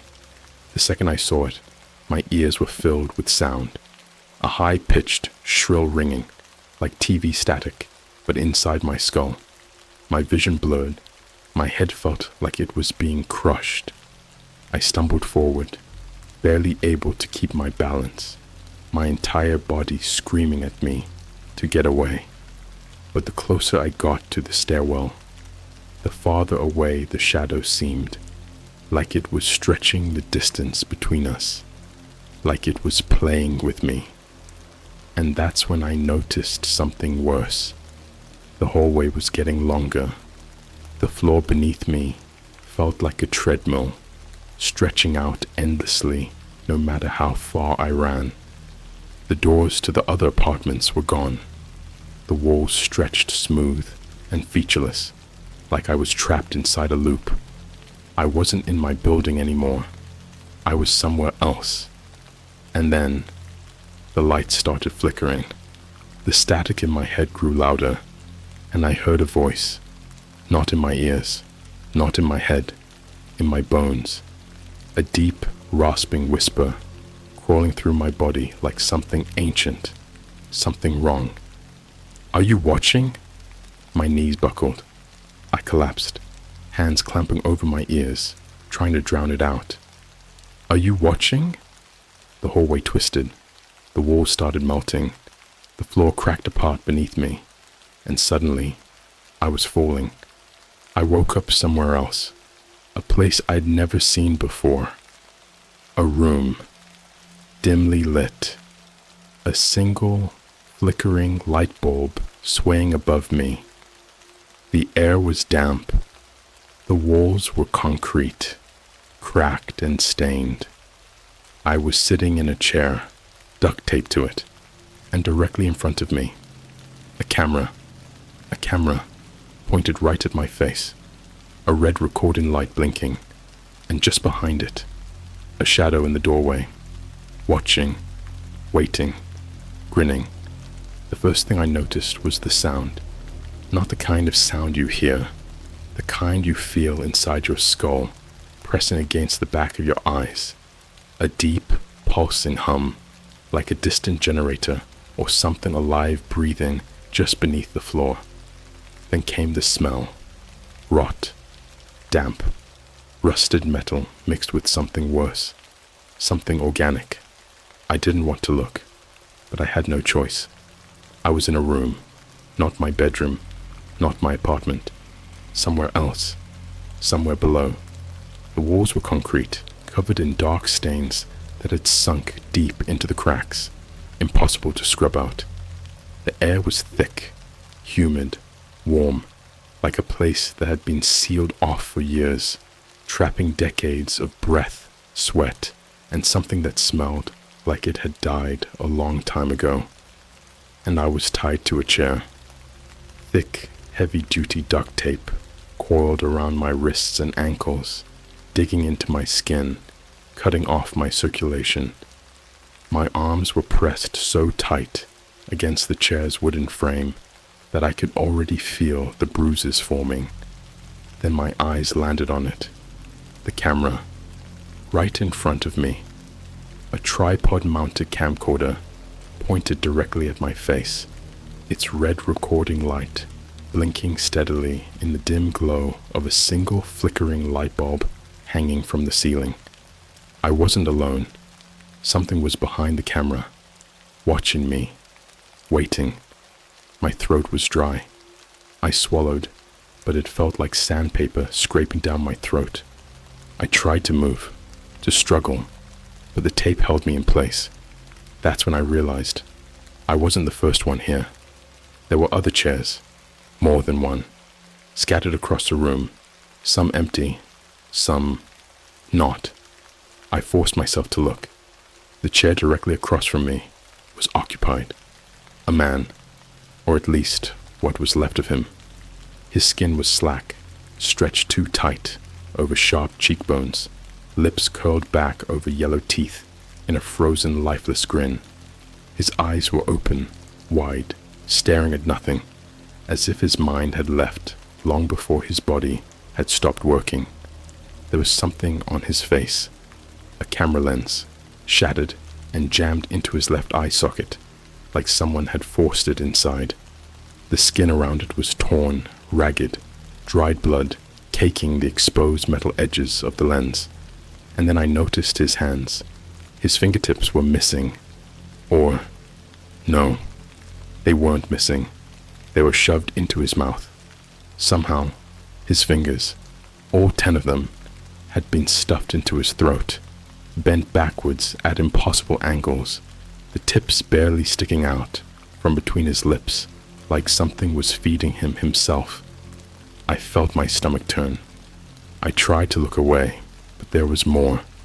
More chairs, more bodies, some with faces missing, some with mouths forced into a permanent, stretched-out grin, as if something had been carved away from the inside, leaving only empty, screaming skulls. Some were twitching, not dead, not alive either, just watching me. I squeezed my eyes shut. No, this isn't real. This isn't happening. Then the TV turned on. The screen lit up, static crackling across its surface. An old box TV, sitting in the corner, the image shifting, distorting, until it showed me a live feed from the camera in front of me. The screen flickered, the image warping, as if the video feed was struggling to stay in one place. And then, slowly, a figure stepped into the frame. It wasn't behind the camera anymore. It was right next to me. I felt the air shift. The smell of damp rot grew stronger, like the thing was pressing in close. I didn't want to look. I didn't want to see it. But the TV showed everything. The thing beside me was tall, taller than any human should be. Its body was stretched, elongated in ways that shouldn't be possible. Its arms dangled too low, its fingers twitching, curling like they were testing the air. But its face, God, its face was a screen, a flickering, glitching TV screen, embedded where a head should have been, its static-filled glow bathing me in cold, dead light. The screen changed, and I saw myself, not how I was now, how I would be. My mouth forced into an unnatural grin, my eyes hollowed out, replaced with empty black lenses. My hands, gone. I was looking at my own corpse, a preview of what I was about to become. I started screaming. The thing moved, not fast, not suddenly, just a slow, measured step closer, its joints creaking like an old marionette being forced into motion. It lifted one long, spindly arm and pressed its fingers against my face. Everything broke. The room cracked apart. The static from the TV exploded into my skull, filling every inch of me, pouring into my brain, my skin, my eyes. The thing pushed, not with force, not with pain, with something else. Like it was trying to peel me open, like it was rewiring me. I felt it, the way my skin stretched, the way my lips curled upward against my will, the way my eyes darkened, hollowing out into deep black voids. I was becoming the broadcast. I was joining them. And then, the feed cut. Everything went black. I woke up, not in the chair, not in the room, back home. I was sitting in my bed, my laptop open in front of me. The screen was black. For a second, I thought it was over. I thought maybe I had imagined it. But then, a file appeared on my desktop. A video, titled Final Broadcast.mp4. I didn't open it. I didn't have to, because the thumbnail was me, smiling, my eyes hollow, my mouth stretched too wide, and my fingers missing. I didn't move for a long time. The file was just sitting there on my laptop screen. Final Broadcast.mp4. A single thumbnail staring back at me, my own face, smiling too wide, my eyes hollow, my fingers gone. I couldn't breathe. My chest felt tight, like something was wrapped around my ribs, squeezing tighter and tighter with every second I just sat there. I knew that if I opened that file, if I watched it, I wasn't going to come back. But before I could delete it, before I could even touch my laptop, the video opened by itself. It started like a normal recording. The screen flickered, static buzzing, black and white noise distorting the image. And then I saw myself, not how I was now, how I was before, sitting at my desk in my room, staring at my laptop, my real, normal self, before I ever clicked that goddamn dark web link. The version of me in the video looked confused. His eyes darted across the screen, scanning something I couldn't see. His mouth moved, like he was trying to say something, but no sound came out. And then, he froze. His face twitched. Not a normal twitch. Something deeper, like his body was trying to reject itself. His head snapped upward, and he stared directly at me. Not at the camera, at me, through the screen, like he could see me watching. My stomach clenched. No. This wasn't real. This was a recording. It couldn't see me. It couldn't. Then his mouth opened, and he spoke. Get out. The sound ripped through my speakers, sharp and garbled, like a radio signal from somewhere deep underground. His face twisted. It knows you're watching. I reached for the power button, my fingers slamming down on the keyboard. Anything to shut this down, anything to make it stop. But my laptop didn't turn off. The screen glitched. The static grew louder. And then, the video rewound. I watched myself move, in reverse. The footage played backward, faster and faster, like someone was scrubbing through my entire life. I saw myself closing the dark web stream. I saw myself opening it. I saw myself getting the link. And then, suddenly, the video stopped. A single still frame. A Discord server. The chat room. The message. The one that started all of this. Who's awake? I got something insane to show you. Only this time. The username wasn't watcher.x anymore. The username was mine. I was the one who sent it. My breath caught in my throat. My vision blurred. My hands shaking so hard I could barely keep them on the keyboard. Number. No. That was wrong. That was impossible. I never sent that message. I never posted that link. But it was right there. Proof. As if I had somehow gone back in time. As if I had been the one who started all of this. As if the thing I had seen, the thing in the dark, had always been inside me. The screen flickered, and suddenly, the camera feed turned on. Not the video, not a recording, a live feed of me. I snapped my head up, and there it was. Not on the screen, not in the reflection, behind me. Real. Standing in the corner of my room, its head tilted at an unnatural angle, its arms too long, fingers curling and uncurling, hungry, patient, waiting. The static filled my ears, pressing deep into my skull, drilling into the back of my mind, rewiring everything, turning my thoughts into white noise. And then, I felt myself smile. Not me, not my choice. My lips pulled back, stretching wider and wider and wider, as if my skin wasn't my own anymore. My cheeks cracked open, blood running down my chin. And then I turned around. I don't remember what happened next. I don't know how long I was gone. But when I woke up, I was back at my desk. My laptop was off. The video was gone. There was no file, no evidence, nothing to prove that any of this ever happened, except for one thing, my fingers, or rather, the fact that they weren't there anymore. It took me hours to stop shaking. I don't know how I managed to move, how I managed to check my hands and see that they were still attached, still there, but I felt it. Something had changed. Something had taken something from me. I picked up my phone. I don't even know who I was trying to call. A friend? The police? Some random stranger who could tell me that I was going insane. But my phone buzzed before I could dial.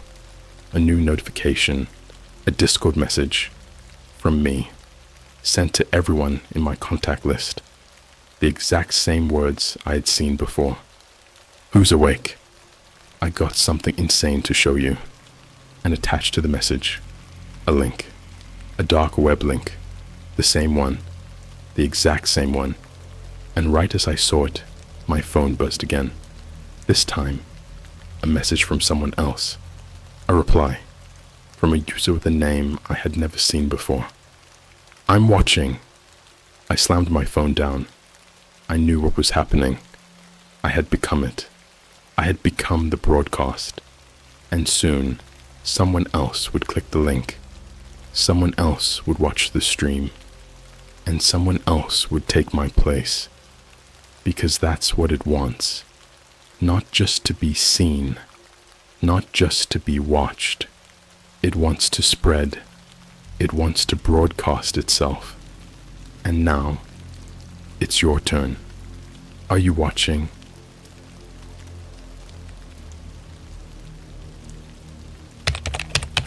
I found a dark web chat room where people bet on real murders. The next victim's name was announced, and it was mine. Alright, so before I start, let me just say, I know how this sounds. I wouldn't believe it either if I wasn't the one living it. But I swear on everything, this actually happened. And if anyone out there is thinking about messing with the dark web, don't. Just don't. I guess I should start by saying I'm not some hacker or anything. I'm just a regular dude. My name's Jake. I'm 22. I go to college, work part-time at a Starbucks, and waste too much time on Reddit and TikTok. But I've always been into weird internet mysteries, creepy YouTube videos, ARGs, all that stuff. So, of course, I had to check out the dark web at some point. I didn't think it was a big deal. People talk about it like it's some demon portal, but it's really just a bunch of sketchy websites, half of them scams. I wasn't trying to buy anything illegal. I just wanted to see the weird side of the internet. I had Tor installed. I knew about VPNs. It was all basic stuff. One night, I was just chilling in my dorm, bored out of my mind, scrolling through deep web forums when I found this thread. The title was simple. Want to watch something real? It had no replies, just a single link. Probably a scam, but I was curious. I clicked it.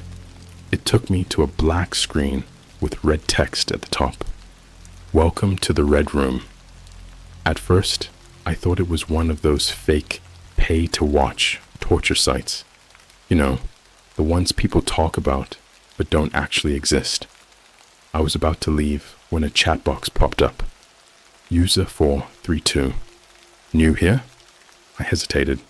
Then, stupidly, I typed back. Me. Yeah, just checking this out. The screen changed. A video feed popped up. The quality was terrible, like an old VHS tape. At first, it was just a dark, empty room. Then a person stepped into frame. They were tied to a chair. I could feel my stomach drop. Their face was covered with a cloth bag, their body barely moving.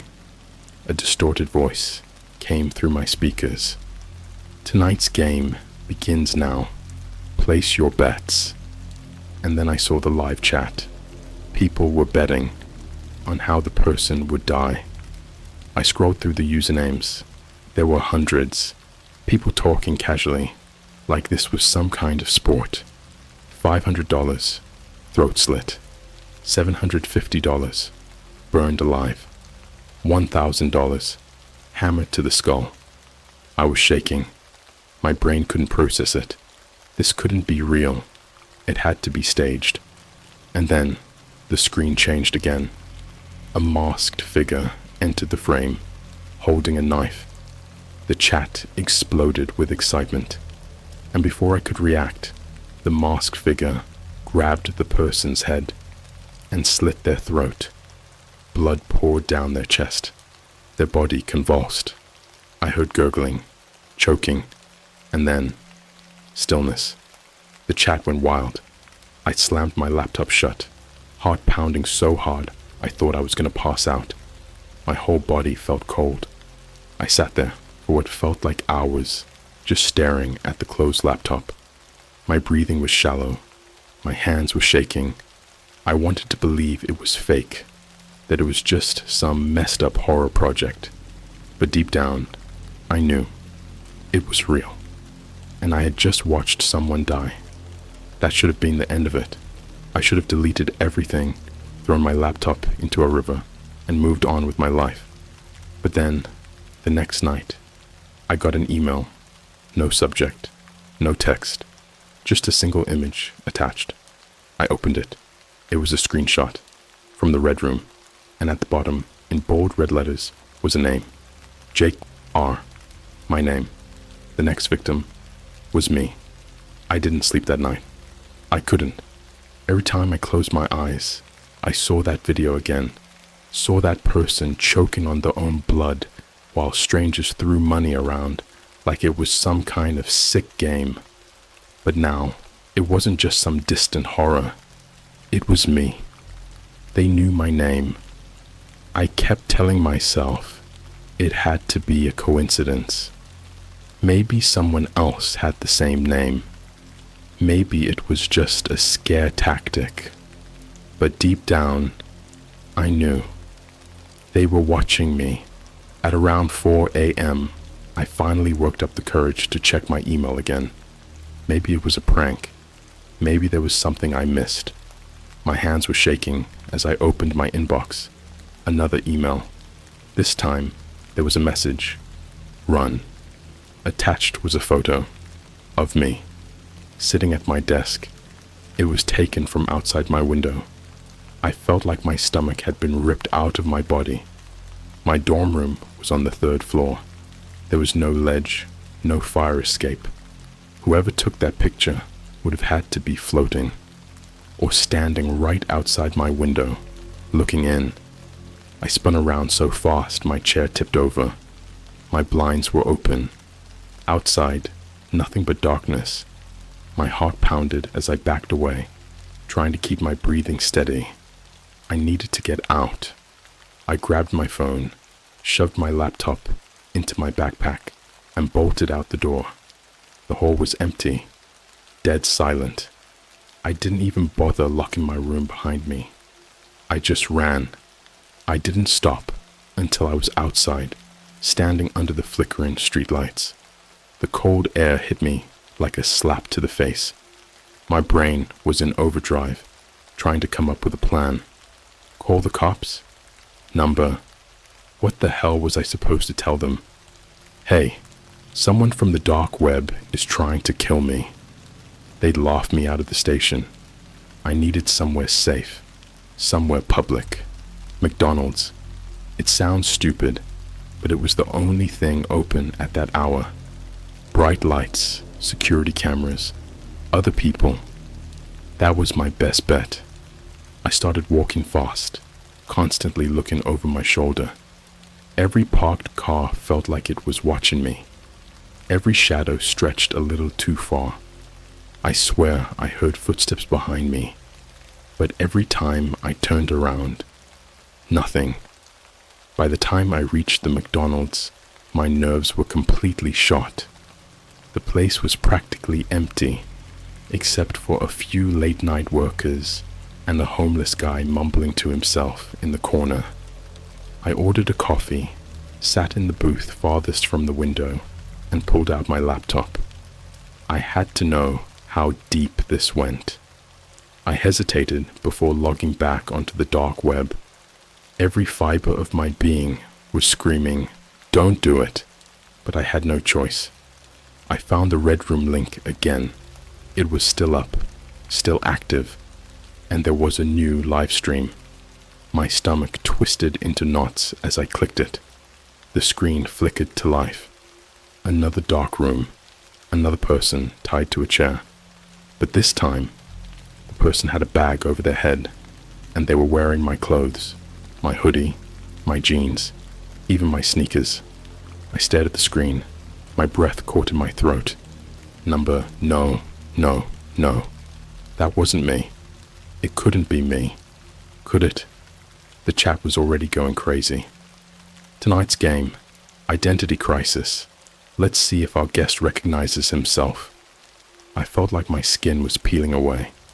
The masked figure from before walked into the frame, holding a knife. The chat exploded. $2,000. Eye gouging.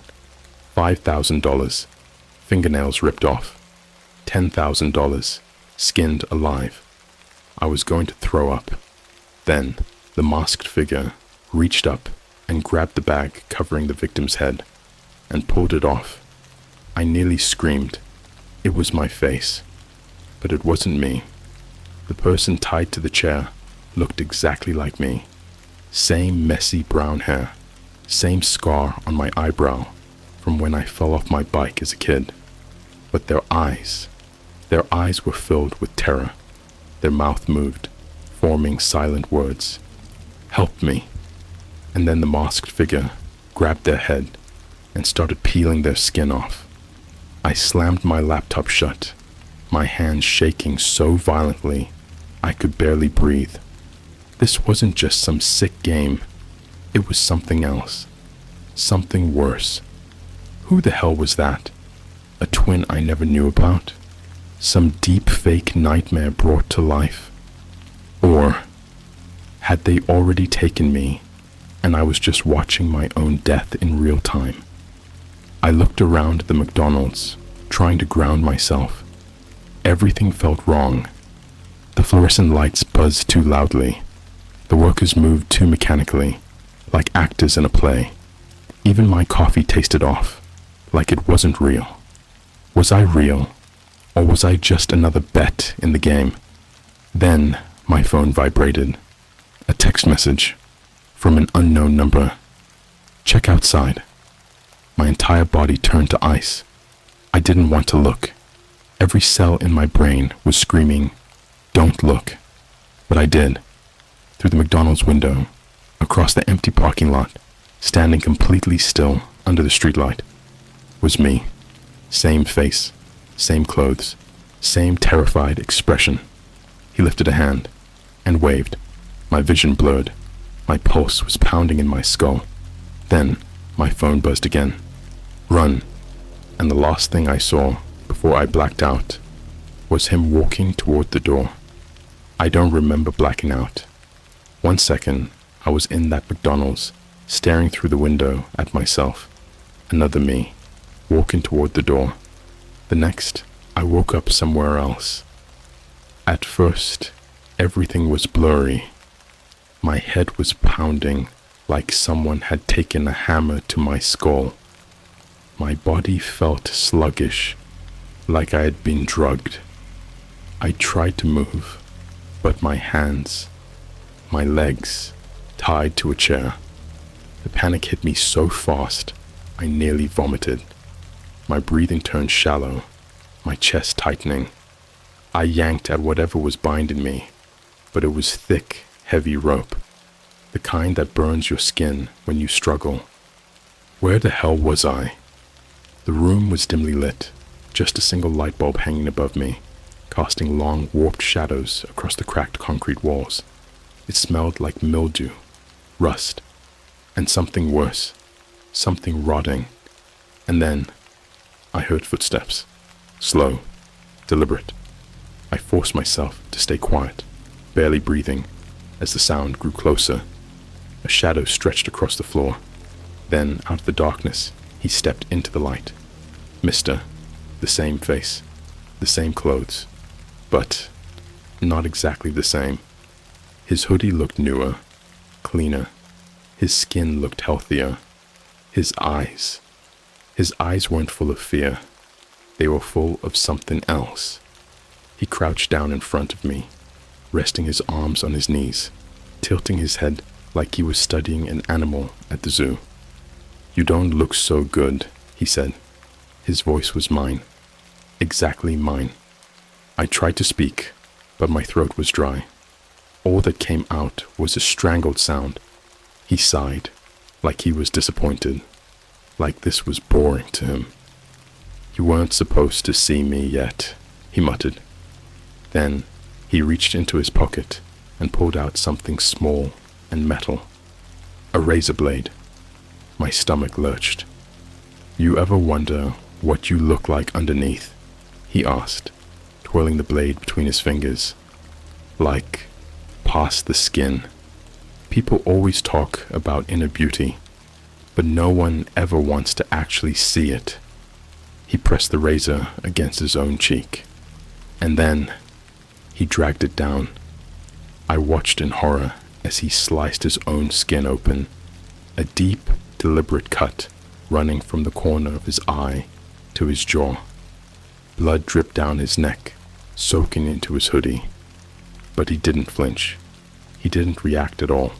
He just smiled. "Wanna try?" I yanked at the ropes again, panic flooding every inch of my body. He laughed. My laugh.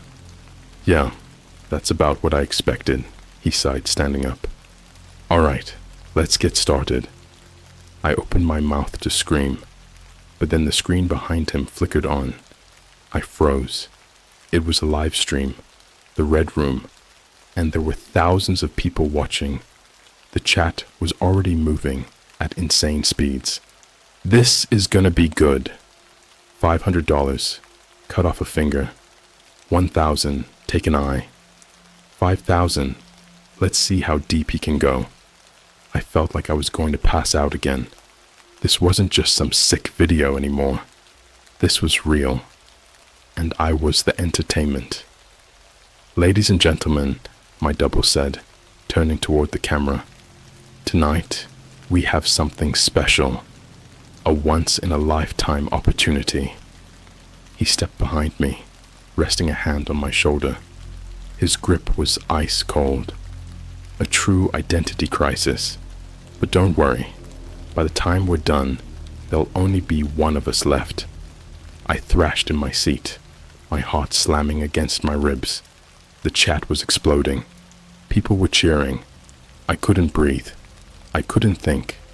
Then, a door creaked open somewhere behind me. Another set of footsteps. He turned toward the sound, his smile widening. "Ah, right on time." A third person stepped into the light. I felt my entire world collapse in on itself, because he looked exactly like us. Like me. Another duplicate. Same clothes, same face. But his hoodie was torn. His skin looked pale. His hands were shaking. His eyes, they were pleading. "Please," he whispered. "You have to stop this." My double, no, the first double, sighed, rolling his eyes. "You always say that," he muttered. "But you know the rules." He turned back toward the camera. "All right, folks, time to vote." The chat exploded. 10,000, kill the new one. 15,000, let them fight to the death. 20,000, let's play the mirror game. I was shaking so hard, I thought my bones were going to snap. The mirror game? I didn't want to know what that was. But then, my double looked back at me, grinning. "Oh, you're gonna love this," he whispered. Then he grabbed my face, hard, his nails digging into my skin, and leaned in close. "You ever wonder what it feels like to be replaced?" My breath hitched. He tilted his head. "No? Well, you're about to find out. I don't believe in God, but at that moment, I prayed to something, anything, because I knew that whatever was about to happen would be worse than death." My double stepped back, clapping his hands together like a game show host. The chat was still flying, filled with numbers, bets, demands. 25,000. Let's break him piece by piece. $30,000. Swap their faces. 50,000. I want to see him realize he's not real. My mind couldn't keep up. It was too much, too insane, too impossible. But the worst part, I wasn't dreaming. I wasn't in some glitchy, nightmarish live stream from hell. I was here, and so was he. Both of them. The second double, my new twin, was still standing in the corner, breathing hard, his fists clenched at his sides. He looked exactly like I felt. Broken. "Just kill me," he whispered. The first double chuckled. "Not yet." He turned to the screen, his expression lighting up as the chat numbers kept climbing. "Looks like our audience is feeling generous tonight," he said. "Guess that means we give them what they want." I heard something behind me, a mechanical hum. Then, the wall opened up. At first, I thought it was a door. But no, this was different. It was like watching a mirror shatter in reverse. The concrete cracked, split apart, revealing something underneath. Something that shouldn't be there. I don't know how to describe it. It wasn't a reflection, but it was. Like a twisted funhouse mirror, only the image inside moved on its own. I saw the three of us in its surface. Me, my first double, and the second one, but the reflections didn't match. The other me's were smiling, grinning too wide, their mouths stretching open, revealing something wet and wrong inside. "Time to play," my double whispered. The ropes around my wrists and ankles snapped open. I stumbled forward, barely catching myself. I wanted to run, but my legs felt like jelly. I turned to look at my twin, the second one, the one who looked just as terrified as me. He wasn't tied up. He had never been tied up. Why? Then I noticed the cuts on his arms. His wrists were raw, bleeding, like he had been trapped here for weeks, like he had played this game before, and lost. "The rules are simple," my double announced, walking between us, his movements calm, controlled. "One of you gets to leave. The other doesn't." I swallowed hard. My throat was completely dry. "How do we win?" I asked, my voice barely above a whisper. The chat exploded with laughter. My double smiled. "You prove you're real." The second me turned pale. He started shaking his head, fast, like a trapped animal. No, please, not again." "Again?" My stomach twisted. "You remember, don't you?" My double whispered, stepping toward him. "Last time, you failed. Last time, you couldn't convince them. The second me, God, I can't even call him that. He collapsed, just fell to his knees like his body had given up. "Please," he begged, his voice cracking. "Please, don't do this again." The screen flickered. The chat loved this. I turned back to the warped mirror. The reflections were closer now, watching, waiting. The second me suddenly grabbed my arm, his grip bruising. "Listen to me," he gasped. "You need to kill me. If you don't, they'll keep playing. Over and over and over. The only way out is to be the last one standing." I ripped my arm away. "What the hell are you talking about?" He was crying now. I've been here before. You don't get it. I already lost. And when I lost, His breath hitched. He clawed at his own face, like he was trying to rip something off. They took me apart and put me back together wrong. Then he lifted his hoodie, and I saw. Jesus Christ. His stomach was stitched together like a fucking rag doll. Scars crisscrossed his skin, deep, jagged. But that wasn't the worst part. The worst part was that some of the skin wasn't his. Pale. Too pale. Like it had belonged to someone else. My body went ice cold. You're lying, I whispered. This is fake. It has to be fake. He let out a dry, broken laugh. I thought that too. Then the mirror shattered. Not like glass breaking, like a hole opening. And for the first time, I saw what was inside. It wasn't a reflection. It was a room. Rows of tables, surgical equipment, jars of things that used to be people. And in the very back, bodies, lined up in neat little rows.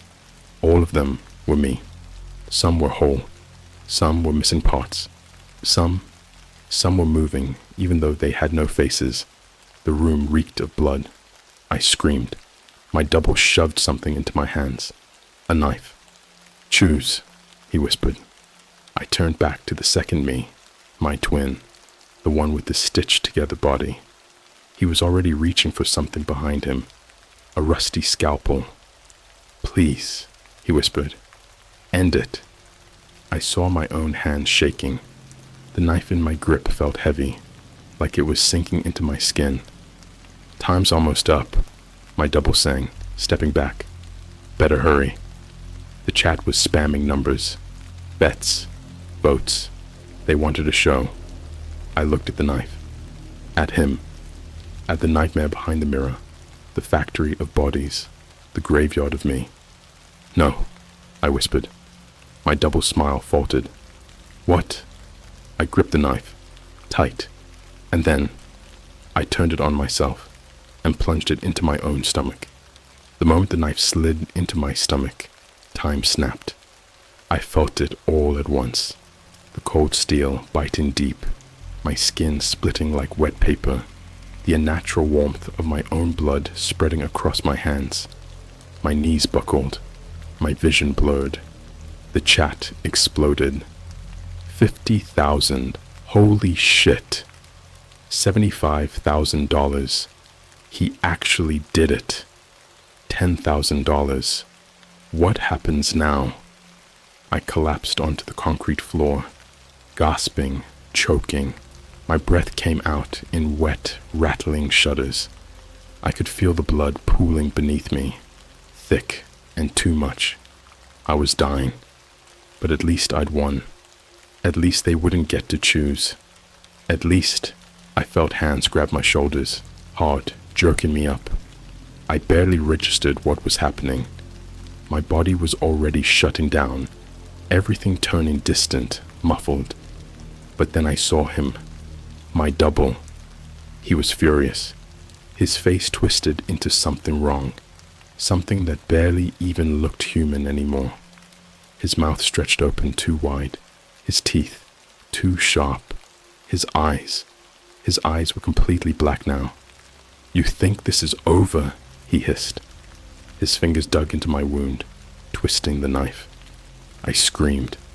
My second double, the one with the stitched-up body, was just standing there, shaking, his face twisted in horror. You don't get to make the rules, my double whispered, his breath cold against my face. You're just a piece, a fucking spare part. And you really think you're the first one to try this? The mirror rippled. The thing on the other side, the thing pretending to be me, began laughing. And suddenly, the world broke apart. I woke up somewhere else. I don't know how to explain it. I was standing in the middle of a shopping mall. Fluorescent lights hummed overhead. The scent of Auntie Anne's pretzels and cheap perfume filled the air. People walked past me. Normal people, carrying shopping bags, checking their phones, laughing. It was like nothing had ever happened, except I looked down. My clothes were clean, no blood, no wounds, and when I looked into the glass storefront beside me, I saw my own reflection. Normal, fine, like I had never been anywhere else. My mouth felt dry, my hands shook, my head pounded. This wasn't real. It couldn't be real. I turned, scanning the crowd. My heart slammed against my ribs. Was I still being watched? Were they still playing their game? And then I saw him, standing by the Starbucks, drinking a caramel frappuccino. Mister. His eyes met mine, and he smiled. I stumbled back, my stomach twisting. No. He took a slow sip of his drink. Then, without breaking eye contact, he waved, just like the one outside McDonald's. And just like that, the world shifted again. The walls melted, the floor twisted beneath me. The people, the normal people, began to glitch, their faces flickering, warping into something else, something hollow, something that had been watching me all along. And then I was back, tied to the chair, in the room. The chat was screaming. 100,000. What the fuck just happened? 200,000. Did he just glitch? $500,000. He lost. Start over. My body locked up. No, I whispered. The mirror was still there. But now, I saw it clearly. It wasn't showing a reflection. It was showing the next version of me. A new one. One that hadn't been broken yet. One that would take my place. You understand now? A voice murmured. I turned my head, slowly. My double was crouching beside me, grinning that inhuman grin. This isn't a game you win, he whispered. It's a game you play. Over and over and over. The second double, the one with the stitched up body, was gone. Had he finally lost? Had they recycled him? Or had he become me? I felt something wet on my face. I was crying. Please, I whispered. Just let me go. The chat exploded with laughter. 1 million. He thinks there's an out. 2 million. Reset him. $3 million. Run it again. My double leaned close, pressing his forehead against mine. His breath smelled like rotting meat. There is no out. And then, everything went dark. I woke up in my bed, in my dorm room. My laptop was sitting on my desk. My phone was on the nightstand. My hands weren't tied. My stomach wasn't bleeding. I was just home. It was morning. Sunlight streamed through the window. Outside, people walked past like nothing had ever happened. I sat up slowly. My body felt normal, but my brain was screaming. I turned to my laptop. The screen was on. There was one tab open, a live stream, and on the screen, I saw myself, sitting in the chair, the red room, and the chat was waiting. I stared, my pulse hammering in my skull, and then I moved. Not me, the one on screen. He lifted his head, looked straight at me, and whispered, "Your turn." The screen flickered. A new game had begun. The bet was placed, and this time, the name at the bottom wasn't mine. It was yours.